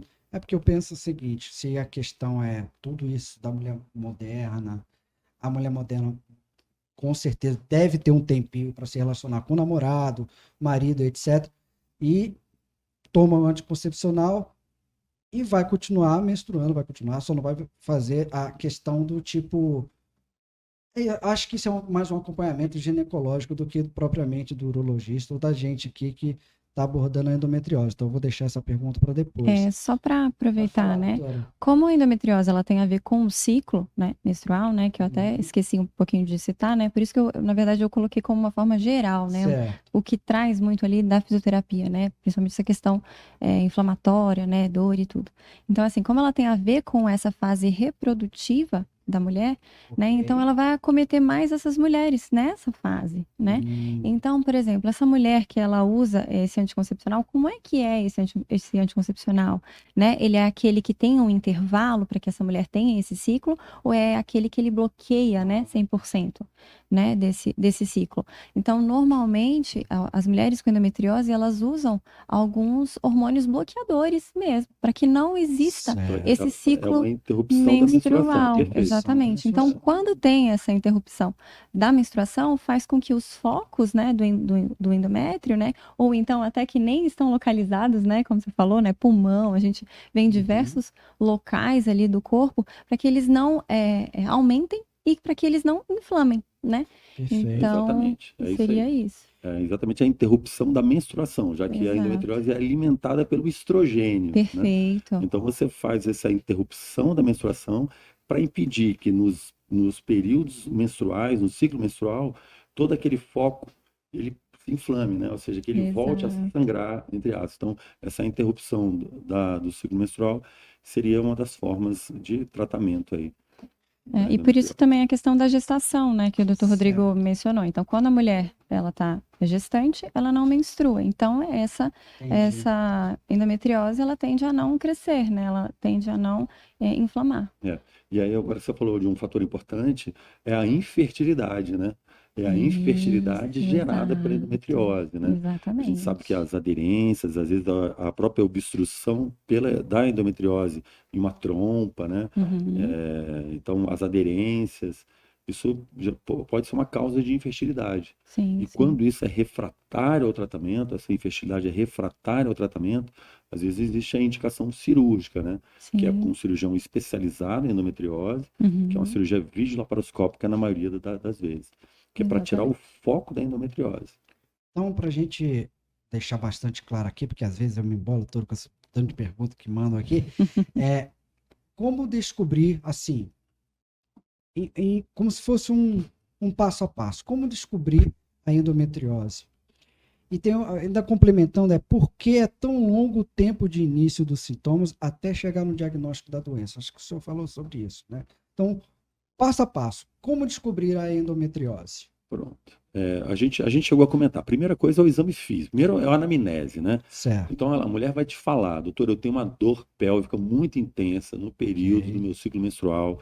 Aí você já vai levantar, opa, vai acender uma luz amarela, né? Você sabe que Certo. aquela mulher tem uma grande possibilidade de ter endometriose, né? Uma dor crônica. Doutor, eu tenho uma dor à relação sexual. E é uma dor que é mais profunda, uma dor intensa. Doutor, toda vez que eu vou menstruar, eu tenho muita dor para urinar. Às vezes eu até sangro pela urina. Ou seja, toda essa sua anamnese já vai te dando os dados. No exame Perfeito. físico, o ginecologista geralmente faz uma avaliação ao toque vaginal, vê onde que ela sente dor, vê Uhum. como é que está a mobilidade uterina, que já é algo relacionado ao diagnóstico. E depois ele pode lançar mão dos exames de imagem, Certo. que é a ultrassonografia transvaginal com preparo intestinal. Ou seja, o que é o preparo intestinal? É limpar o reto, né? Para ele não ficar ensejos de fezes e não atrapalhar a visualização. Uhum. Feito por um médico especialista nesse mapeamento. E esse mapeamento ele vai conseguir mostrar onde estão os focos de endometriose. Se está no útero, se está entre a bexiga e o útero, se está na bexiga, se está nos ligamentos, se está no intestino, quais são os focos. Ele vai conseguir vai estadiar a doença. E tem também a ressonância nuclear magnética.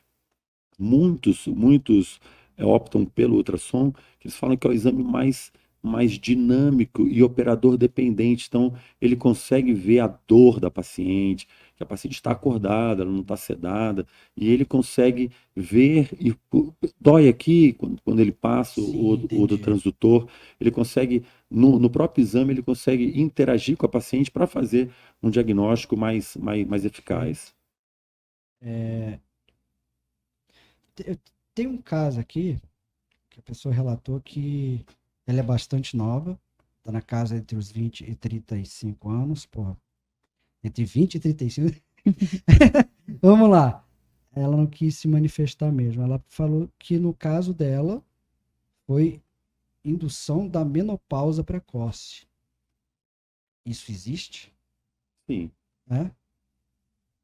Cara, Provavelmente ela está usando um termo relacionado a um bloqueio da entendi. menstruação, né? Algo relacionado a isso. Então, assim, doutor, para a gente fechar essa questão da endometriose, então, qual seria a sua recomendação final para a gente falar para as mulheres, para a gente fazer esse desfecho com chave de ouro, para que as mulheres busquem mais conhecer sobre o problema e o tratamento? O que o senhor poderia falar para elas? Bem, eu acho que o desfecho, para casa, o que a mulher tem que levar é o seguinte: se a mulher tiver uma dor pélvica crônica, uma dor intensa relacionada ao ciclo menstrual, que é uma dor que não passa com analgésicos comuns, Ok. uma mulher que tem dor à relação, na Uhum. relação penetração profunda, uma mulher que tem esses sintomas, ela deve procurar o médico, sabe? Certo. E ela deve procurar um médico especialista em endometriose, para Quem que é esse médico? é, Tem alguma especialidade específica, então, assim? a mulher quando chega para o urologista com a queixa de dor pélvica crônica, com essa queixa de dor pélvica, o médico urologista já tende a investigar isso. Ok. Mas o médico parceiro dela é o ginecologista. Ginecologista. É o ginecologista. E aí, hoje já tem os grupos de ginecologistas especializados em endometriose. Agora, Felipe, eu acho que a gente podia também discutir um pouquinho, falar, acho que as meninas podem falar, quais são todo o arsenal terapêutico delas voltados para a endometriose. Perfeito, maravilha, Né? com certeza. Acho que a fisioterapia tem muito para atuar e eu queria entender melhor qual é a atuação, como é que a fisioterapia atua nesses pacientes com endometriose, né? Uhum. Qual é a idade que mais procura? Se vocês acompanham durante quanto tempo? Quantas sessões que vocês indicam? Como funciona esse tratamento? Já que a gente está falando de uma dor crônica, quando é que vocês liberam a paciente para o médico? Através de relatórios? Como é que funciona a relação de vocês com a endometriose? Qual o arsenal terapêutico de vocês? Uhum. Então, bom, primeiro a gente faz a avaliação, né? Quando chega lá na fisioterapia, a gente avalia essa mulher, né? Então, vê essas queixas, né? Que a gente já relatou anteriormente, urinária, evacuatória, sexual, e se ela tem alguma dor, né? Então, normalmente, quando a gente pensa na paciente de endometriose, ela é uma paciente que ela tem muita dor. Então, a paciente que tem muita dor, ela já tem uma postura diferente. Ela já é uma paciente fletida. Então, ela já adquire uma postura protetiva. Ok. Então, ela começa a se fletir. E ao se fletir, né, a musculatura contrai. E quando ela se contrai, é aquela questão, né, do músculo funcional. Ok. Então, quando contrai, o músculo não consegue relaxar. E aquele músculo, ele acha que aquele estado que ele está de contração seria o novo normal dele. Só que se esse músculo, ele fica contraído, ele vai contrair o ao lado e o ao lado, e aí ele vai contraindo cada vez mais essa paciente. Por isso que a gente fala que a paciente com endometriose, ela tem a pelve congelada. Então, essa pelve, ela não tem mobilidade, ela não consegue circular, né? Então, toda essa parte sanguínea também, ela fica, né, em defasagem, né? Com algum problema, né? Alguma disfunção. Então, pensando em dor, contrai, e a gente precisa relaxar essa musculatura. Só que essa informação que é enviada para o cérebro, né? O que acontece? Tá doendo aqui, envia, dor, continua. Então fica como se fosse um triângulo, né? Então Ok. fica como se fosse essa dor crônica. É a mesma coisa quando você tá ali passando diariamente em um caminho ali da grama, né? Então você vai traçar aquele caminho, né? Então esse caminho ele é sempre traçado. Então às vezes aquela paciente que fez o bloqueio da menstruação, mas ela tem aquele dia que ela costuma menstruar. E aí, naquele dia, mesmo que ela não menstrue, ela vai sentir aquela dor. Porque o cérebro, ele tá acostumado a sentir aquela dor. E ela relata isso pra gente no consultório. Então, a gente tem que desfazer esse caminho, relaxando essa musculatura e mostrando para essa paciente que aquele caminho já é um caminho seguro. Porque a gente consegue, através de diversos recursos, né, da fisioterapia, liberar, soltar esses nódulos, né, esses pontos gatilhos, né, esse distúrbio mesmo da musculatura, que a gente fala até, né, da síndrome miofacial, que seria exatamente isso, essa disfunção muscular, né? Então, a gente consegue tratar essa paciente com diversos recursos, que seriam, né, além da neuromodulação, biofeedback, que a gente já citou anteriormente, a gente pode usar bastante a terapia manual, né? Então, a terapia manual, a gente tem diversos cursos dentro da terapia manual que a gente pode, junto com o movimento, liberação miofacial, mobilização, né, manipulação dessa paciente, a gente consegue fazer com que ela volte a ter essa funcionalidade muscular, né? Então, a gente também tem alguns dilatadores que a gente utiliza para essas mulheres que têm alguma dor, né, durante a relação, e também até vibradores, que esses vibradores, eles conseguem diminuir esse ponto gatilho, esse nódulo, né, permitindo que essa musculatura ela tenha essa contração. Então a gente consegue melhorar essa musculatura, melhorar essa postura dessa paciente, né, e fazendo com que ela tenha uma melhora da qualidade de vida dela. E quanto tempo essa Excelente. paciente fica em tratamento? Assim, vocês indicam, por exemplo, 10 sessões, 15 sessões? Como funciona o tratamento dessa mulher com endometriose, por exemplo? Então, isso é muito variável, Ah. porque assim, pode ser uma mulher que ela tenha um perfil que ela vai aderir ao tratamento e que ela vai ser colaborativa, né? Então, essa paciente, excelente, às vezes com 10 sessões ela já consegue, 4 sessões, 10 sessões, ela já consegue ter a melhora dessa dor e ter um retorno, né, das atividades dela, trabalho, atividade física, né? Mas também tem essa paciente que ela não vai aderir ao tratamento, porque você precisa ter uma mudança de estilo de vida e nem todas as mulheres elas conseguem fazer essa mudança, seja alimentar, seja o exercício, né, que a gente passa para elas fazer ali, né, em casa, né, às vezes elas não fazem isso. Então é aquela paciente que ela vai ficar ali na fisioterapia durante bastante tempo, ou então seria uma paciente que iria para a cirurgia, né? E que também a fisioterapia pode acompanhar essa paciente caso ela vá para a cirurgia. Então a gente trata tanto essa paciente, né, de forma conservadora, como também pensando nela na parte cirúrgica, né? A gente atua nessa parte de pré-cirúrgico, que seria com toda essa melhora da dor, conscientização, né, corporal dessa paciente, né, ajudando ela a ter essa diminuição, melhora dessa qualidade de vida, e também, logo após a cirurgia, a gente ainda atua nessa parte dentro do hospital ainda com essa paciente, porque muitas vezes elas têm medo de se levantar, de caminhar, de pegar alguma coisa no chão, ou até mesmo de fazer xixi, né, de urinar, de evacuar, né? Então a gente orienta essa paciente em relação a essas posturas, faz alguns exercícios orientados e também no pós-cirúrgico, logo depois que ela já teve essa alta, já tirou essa sonda, a gente também atua aí, porque às vezes é uma paciente que ela vai fazer, por exemplo, a esterectomia. A gente vai ter a retirada ali de um órgão dela. Então, com essa retirada, o corpo todo estava acostumado com aquele órgão ali. Mas não existe mais aquele órgão, foi retirado. E agora esse corpo ele precisa se acostumar com o novo normal dele, né? E também tem a questão das aderências, né? Porque por mais que tenha ali a robótica, existe um pouquinho ali da cicatriz. E para quem tem dor pélvica, né, ou qualquer tipo de dor, essa cicatriz, ela pode ter uma aderência. E essa aderência, ela pode repuxar o tecido. Repuxando esse tecido, pode gerar dor nessa paciente. Então, a gente também tem que estar acompanhando essa paciente para melhorar essa funcionalidade e trazer ela de volta ali para uma vida normal. Eu queria fazer um comentário, Felipe, em relação à minha realidade, minha realidade do HMIB, né? Certo. As pacientes com endometriose do HMIB, voltado para a área da urologia, o que que acontece? Às vezes a endometriose acomete o ureter. O que é o ureter? O ureter é o caminho da urina que sai do rim e vai até a bexiga. Então é a via urinária. Às vezes a endometriose ela fica aderida ao ureter, geralmente é o ureter que a gente chama de distal, o ureter mais próximo da bexiga. Essa endometriose ela faz uma tração desse ureter, faz uma aderência desse ureter. E aí esse ureter ele fica dilatado e acaba dilatando o rim. Tá? Então ela tem uma ureterohidronefrose, dilatação do ureter e do rim, por conta desse acometimento da endometriose nessa via urinária.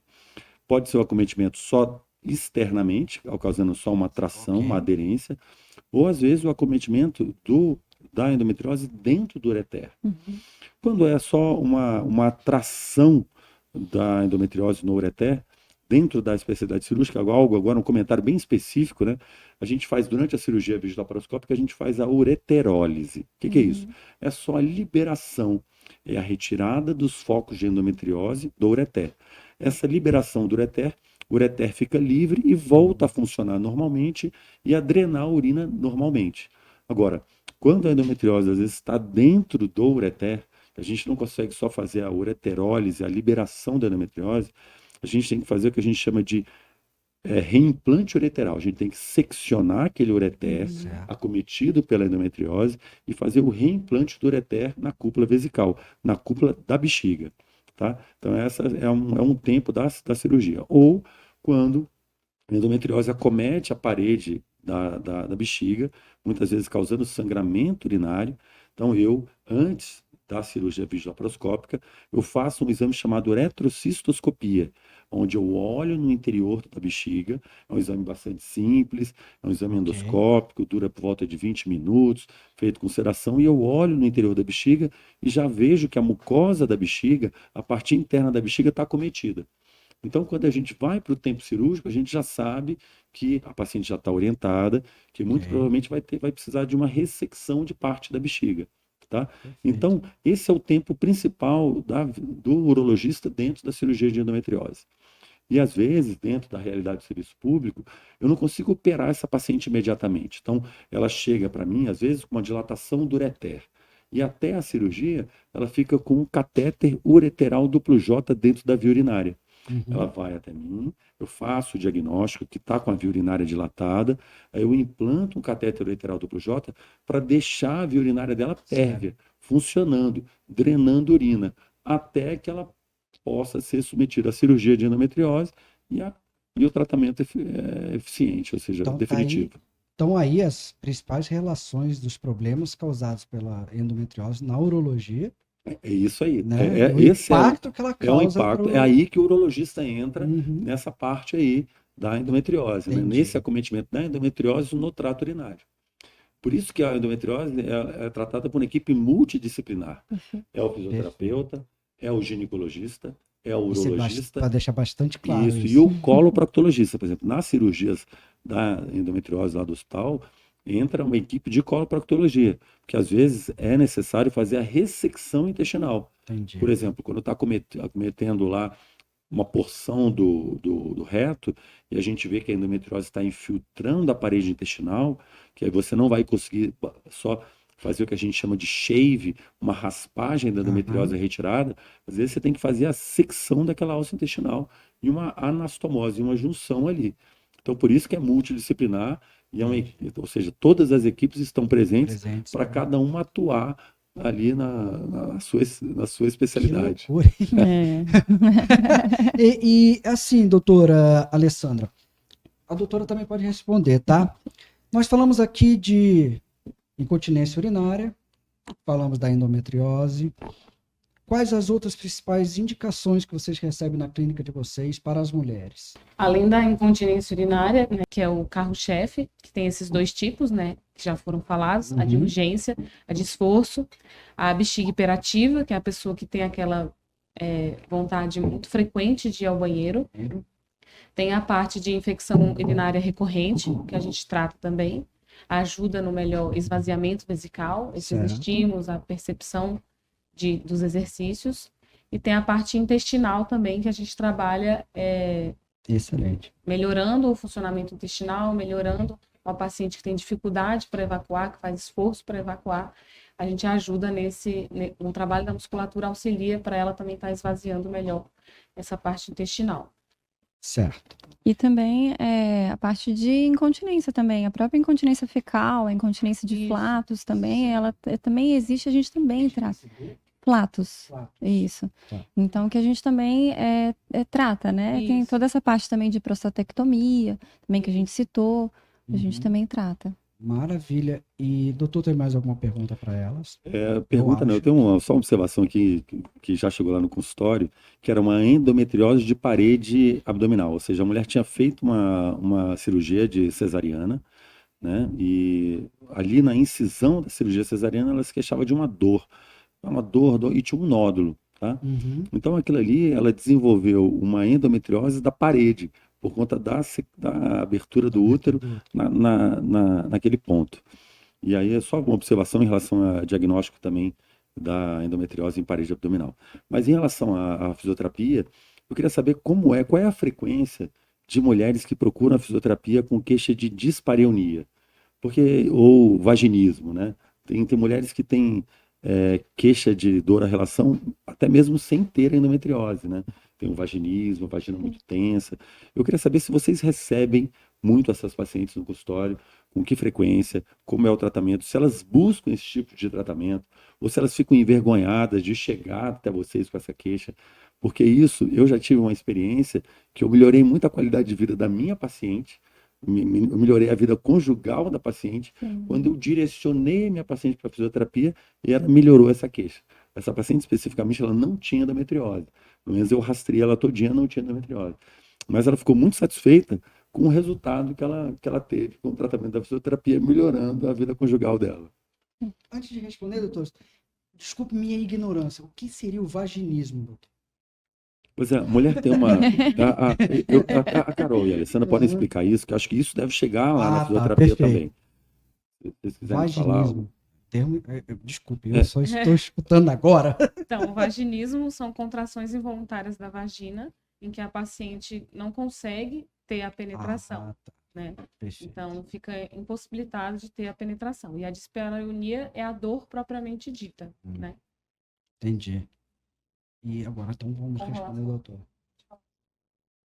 Então, em relação aos tratamentos, né, pensando nas dores sexuais, as que você citou, né, de vaginismo, por exemplo, se essa paciente, ela tem essa dificuldade de penetração, a gente precisa pensar em toda essa musculatura, né, acessória, ou então extrapélvica, né, que a gente também fala, né, então a parte interna da coxa, os adutores, o próprio abdômen, a lombar, glúteo, toda essa musculatura, ela influencia também, né, nessa parte de, pensando em musculatura vaginal. Então, a gente precisa soltar toda essa musculatura, Perfeito. relaxar, né? A gente pode utilizar, inclusive, bolsa quente, né, que a gente utiliza lá na clínica, né? Os próprios vibradores também, ele pode ser feito inicialmente de forma externa para relaxar essa musculatura e Certo. também os dilatadores que a gente consegue utilizar com essa paciente também, a massagem perineal, né? Também a gente faz essa massagem no períneo dessa paciente e faz com que essa musculatura ela vai distensionando, sendo relaxada, né? Devolvendo realmente a função ali, né? Desse músculo Então, por isso que e melhora mesmo, né? irrigando, isso. É importante salientar também que essas pacientes, elas têm uma musculatura tensa, e eu já recebi no consultório paciente que fez um curso de pompoarismo na Eu ia internet. falar, Ah, eu fiquei exatamente. receoso de fazer essa pergunta. Falei, o pompoarismo tem alguma coisa a ver com isso? Aí essa paciente, Ótimo que você entrou nesse assunto, muito quero bom. entender. Bem partir de você. Exatamente. aí essa paciente, no caso, ela começou a fazer um curso de pompoarismo Aham. na internet, por conta Putz, na própria, internet. achando que Aham. ia ajudar. Olha o doutor E Google ela aí. piorou o É. vaginismo dela num tanto que depois Meu ela Deus. chegou no consultório para tentar Exatamente. resolver de fato o problema. E ela não sabia relaxar. Então, Entendi. nesses casos, a pessoa precisa relaxar, né? Então, a contração ela é tão importante quanto o relaxamento. Ah, E nesse, claro. como ela Uhum. já falou, né? A musculatura precisa ser funcional. Porque às vezes as pessoas ficam muito focadas em força, fortalecer, músculo forte e tudo, sendo que o relaxamento tem que ter um olhar, um cuidado especial, principalmente para esses casos. Tá aí a importância da avaliação do Tá especialista, né? vendo? Ela pensou, não, vou melhorar Vou aqui, melhorar aqui. vou comprar esse curso aqui, vou fazer os Poxa, exercícios. não, gente, o doutor Google ainda É isso aí. não serve para isso. É, Ainda bem que você falou, doutora, porque eu tô aqui. Pergunta. A gente- Popularismo tem alguma coisa a ver com isso? é. Né? Porque aí adentra a questão mais sexual, tudo mais. Normal. Então, todo mundo faz, é muito comum. Perfeito. Alguma outra questão, por exemplo, algum tabu, algum receio?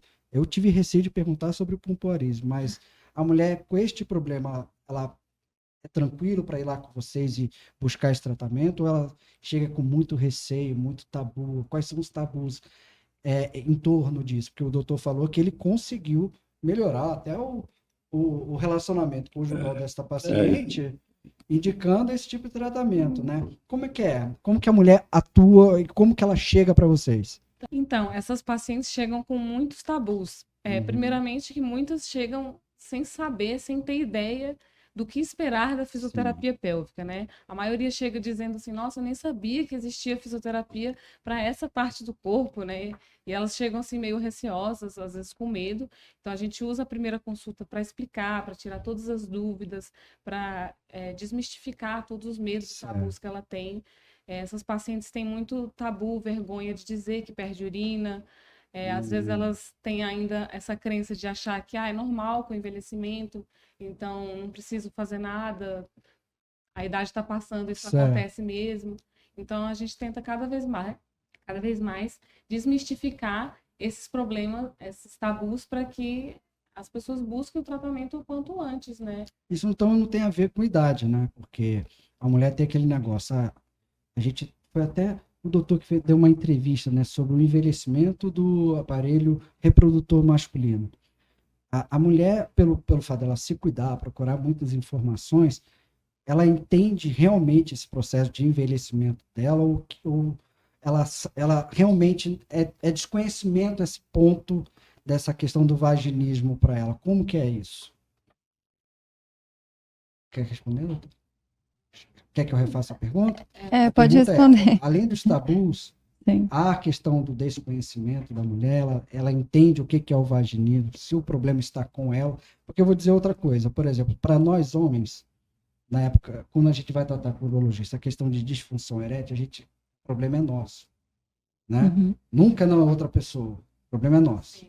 Então, o que acontece? A mulher, ela tem isso com ela? Não, isso é um problema meu.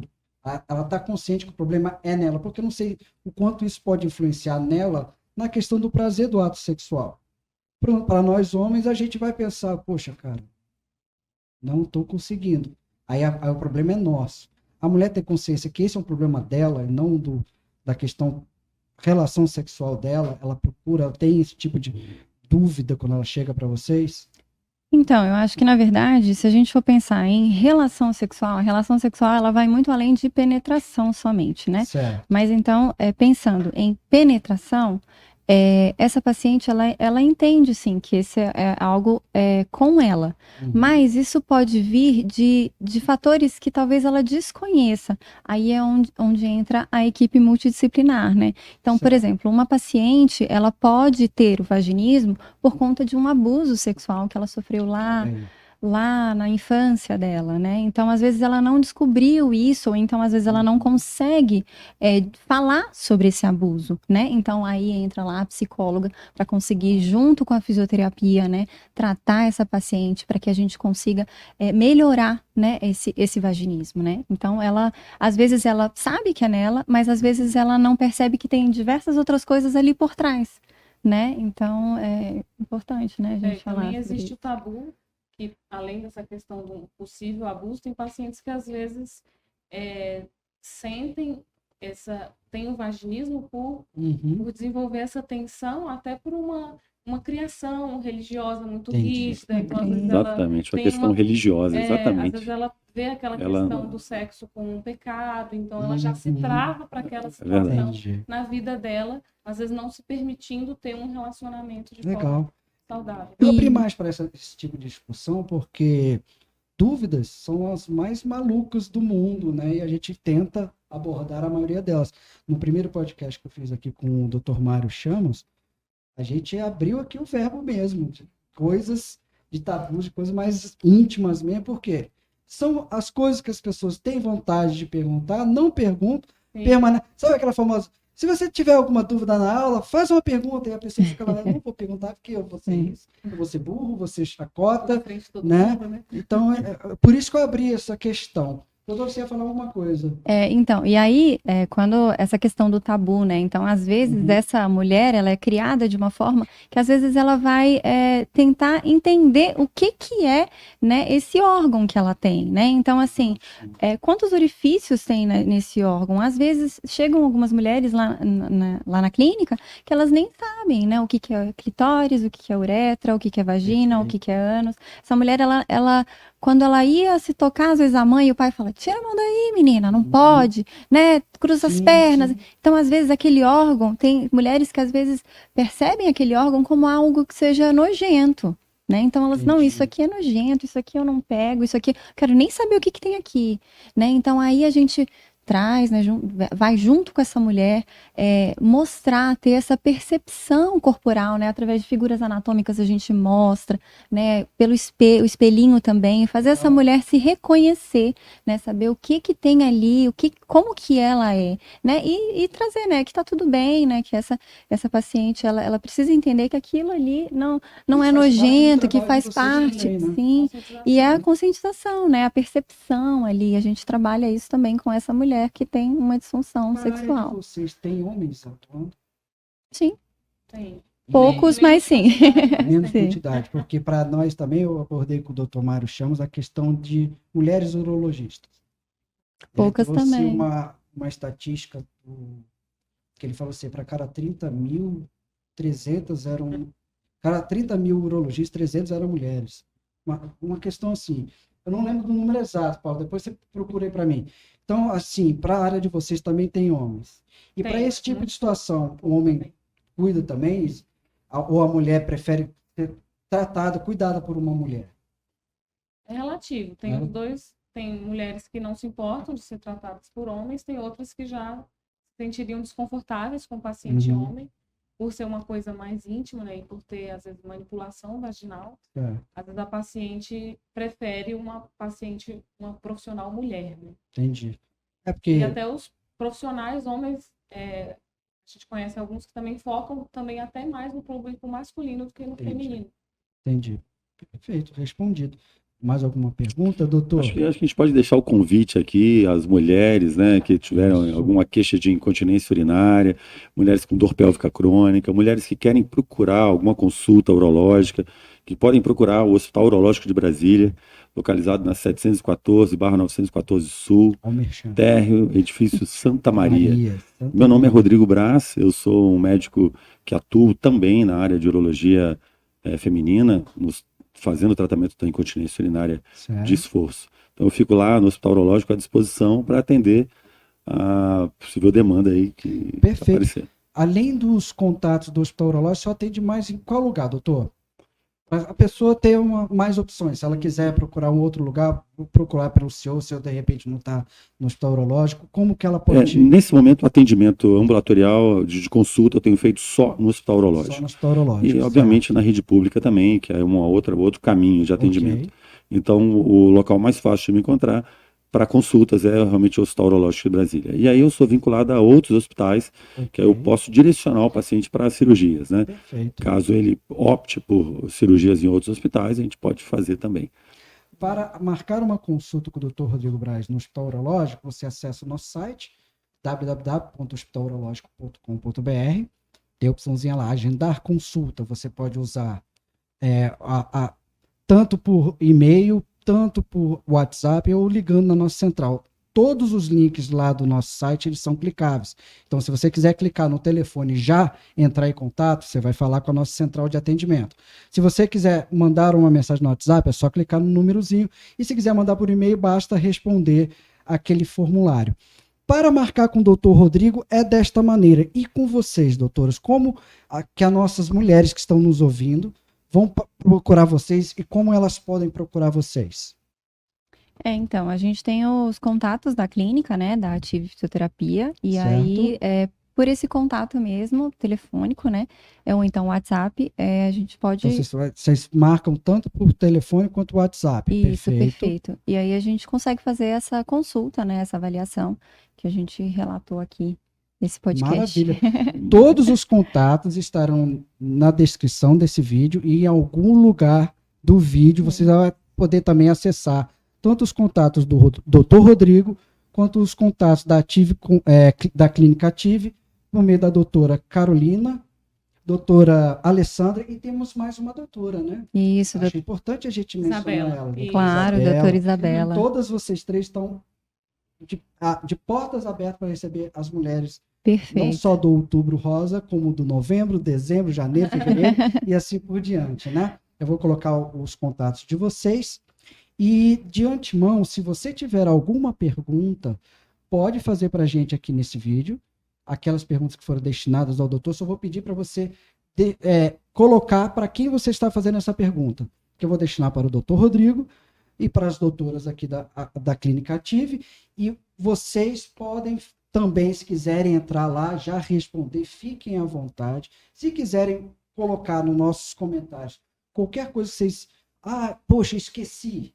Quero comentar? Pode ir lá também. E também fazer esse tipo de trabalho junto nas suas redes sociais, e-mail marketing, o que vocês tiverem aí. Doutor, o seu contato, só o do Hospital Urológico? É o 3345-9300. Perfeito, então. Alguma pergunta que vocês gostariam de fazer para o doutor? Alguma curiosidade? Alguma... Porque agora todos os pacientes do doutor vão para vocês e as mulheres que estão me escutando vão também. Então, alguma pergunta, alguma dúvida que vocês gostariam de fazer para o doutor? Não, acho que não. Acho que Já ele. esclareceu tudo. Esclarecemos tudo. Significa que nós esgotamos o assunto aqui. Exatamente. Isso foi bom. A coisa foi Foi bom. boa. Agora Sim, vamos sim. esperar os contatos de quem está nos assistindo e vai ser um prazer imenso ter vocês de novo. Eu já queria estender já aqui ao vivo gravado, né? Para que vocês estejam conosco na época do tratamento de vocês, que é quando que é o mês da endometriose? Março. Março. A gente pode fazer um podcast também. Vamos também, se vocês quiserem, também estar participando com a gente do Novembro Azul, com alguma coisa que vocês poderiam contribuir para os menininhos também, né? Sim, E- elas têm Claro. grande atuação eu aí. fiquei curiosíssimo. Eu estou aqui me segurando para não fazer mais perguntas, porque senão a gente não A vai gente ter já outro entra no podcast. Novembro Azul aí. É, né? só porque. Eu já tô pronto, eu já tô pronto. Tanto o doutor Rodrigo quanto o Mário Chamas são os nossos bambambãs da área, não só da robótica, como também nossos garotos propagandas. Esses são os mais requisitados do Distrito Federal. E a gente vai estar fazendo o Novembro Azul.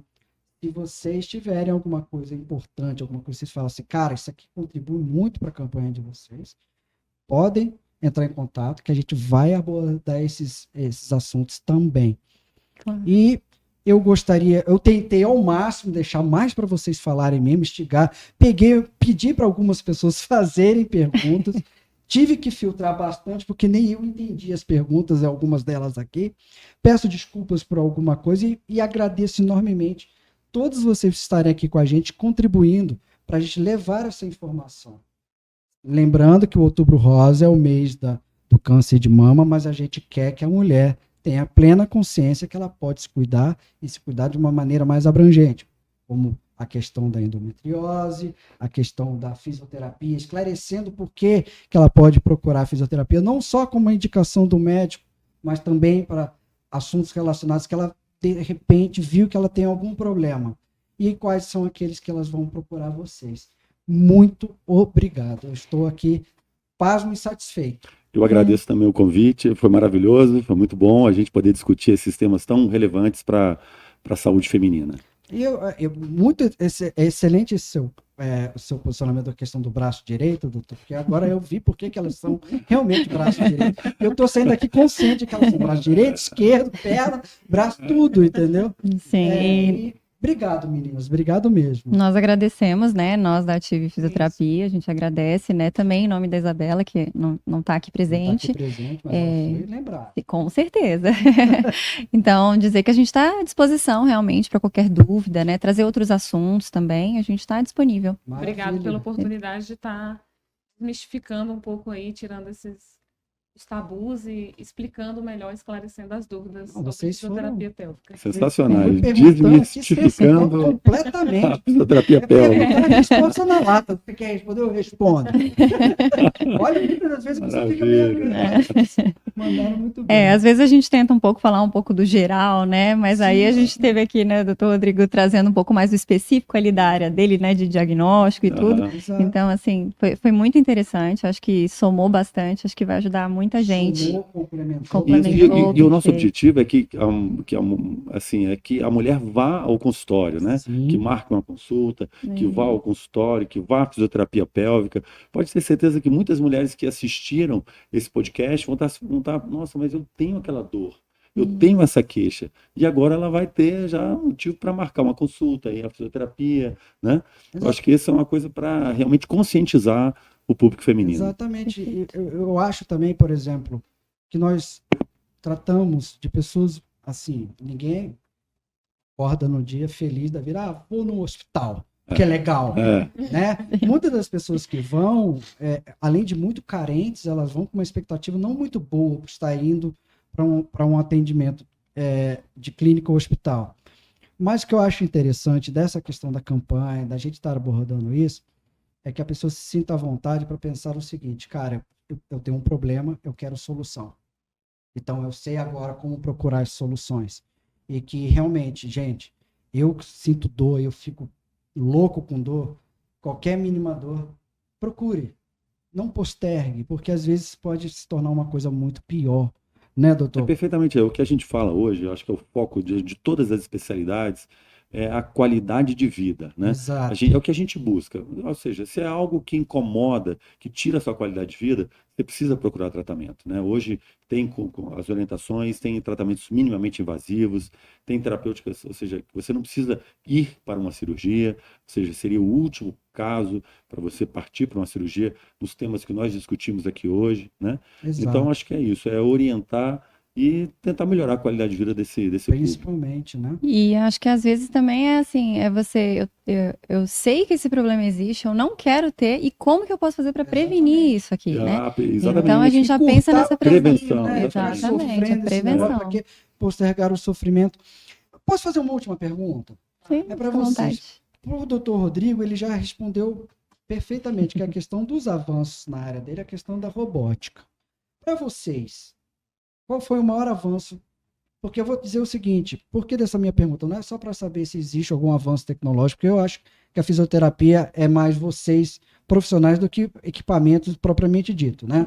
Mas em termos de tratamento, técnica, tem algum avanço que pode falar assim, olha, antigamente era feito dessa forma, hoje a gente faz assim, e esse é um diferencial da nossa clínica. Bom, sem dúvida, eu acho que o biofeedback é o maior avanço. Maior avanço. O biofeedback eletromiográfico, que é esse que nós temos na clínica. Certo. Porque antigamente o biofeedback ele era pressórico. Então era com uma sonda vaginal que tinha um balãozinho que a paciente fazia contração, apertava, aquela pressão ali era detectada e captada no gráfico. Então era uma coisa invasiva, desconfortável para a paciente, muitas vezes, e principalmente para esses casos de vaginismo, em que a paciente tem uma tensão, você vai introduzir alguma coisa ali muito mais desconfortável, né? Então, o biofeedback, sem dúvida, é um carro-chefe de recurso assim, mais tecnológico e que ajuda muito no tratamento de todas as disfunções do assoalho pélvico. E O até mais importante vocês têm na clínica de vocês. Sim. Perfeito. E até mesmo pensando nessa paciente virgem, né? Então, com ele Isso. pressórico, ele teria que introduzir. Com essa paciente virgem, isso não poderia, Não poderia. né? Então, já o biofeedback atual, ele é com sensor superficial, né? Então, a gente pode utilizar ele em uma paciente virgem. Perfeito. Virgindade ainda é muito tabu envolvendo isso daí Sim. também, né? Perfeito. Legal. Exatamente. Excelente. Perfeito, gente. Então, maravilhosamente, eu não queria ir embora, queria fazer mais um monte de perguntas, mas eu vou deixar para o podcast Vamos 3, deixar para o 4, Novembro Azul aí. Novembro Azul. Agradeço a presença de vocês aqui no estúdio da RW, né? Foi difícil achar aqui? Não, tranquilo. Tranquilo, né? Eu acho que é uma boa localização. O estúdio aqui onde nós estamos gravando hoje fica no deck norte, dentro da academia Runway, no Lago Norte. Então, para você que queira gravar, para vocês também, se vocês tiverem essa área, quiserem gravar cursos online, né? Fazer algum podcast, fazer alguma gravação de vídeos para redes sociais, essas coisas todas, o estúdio está aqui aberto. Também vou deixar na descrição todas as indicações e os contatos do estúdio. Pessoal, então um grande abraço. Nos vemos no próximo podcast. Mês que vem nós temos o Novembro Azul. Então, como as mulheres tomam bastante iniciativa nos seus cuidados e como o doutor aqui muito bem explanou e falou da questão da mulher levar os seus maridos, namorados, pais, tios, para quebrar esse tabu e de que realmente o homem passe também, como as mulheres, a procurar prevenção, tratamento e se cuidar. Fica essa dica aqui para vocês. Um grande abraço, até o nosso próximo podcast. Muito obrigado. Obrigada. Obrigada. Pode fechar? Vamos marcar o Novembro Azul?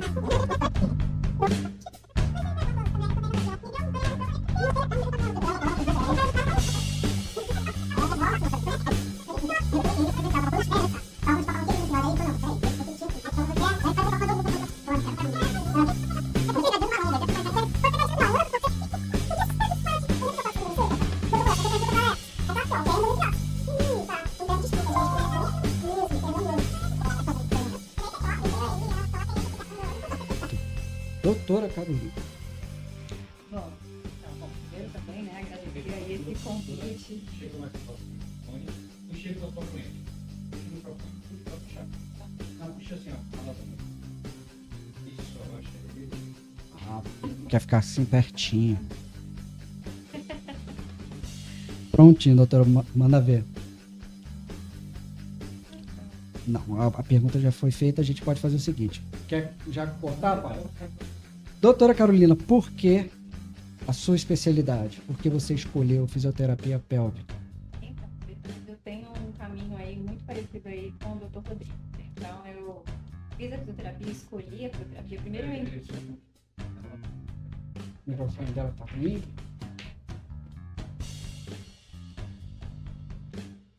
Sabe por quê? O nosso é de pompom. o seu É. não É. Dela... Ah, porque não tava ligado, né? Ah, Ah, meu opa, amigo. sacanagem, pessoal. Ai, de contar. Eu fui o primeiro punch do negócio. Boa coisa. Ela tá entrando agora com muito podcaster. Você tá? Time, você falou que era outro time, um time que ele.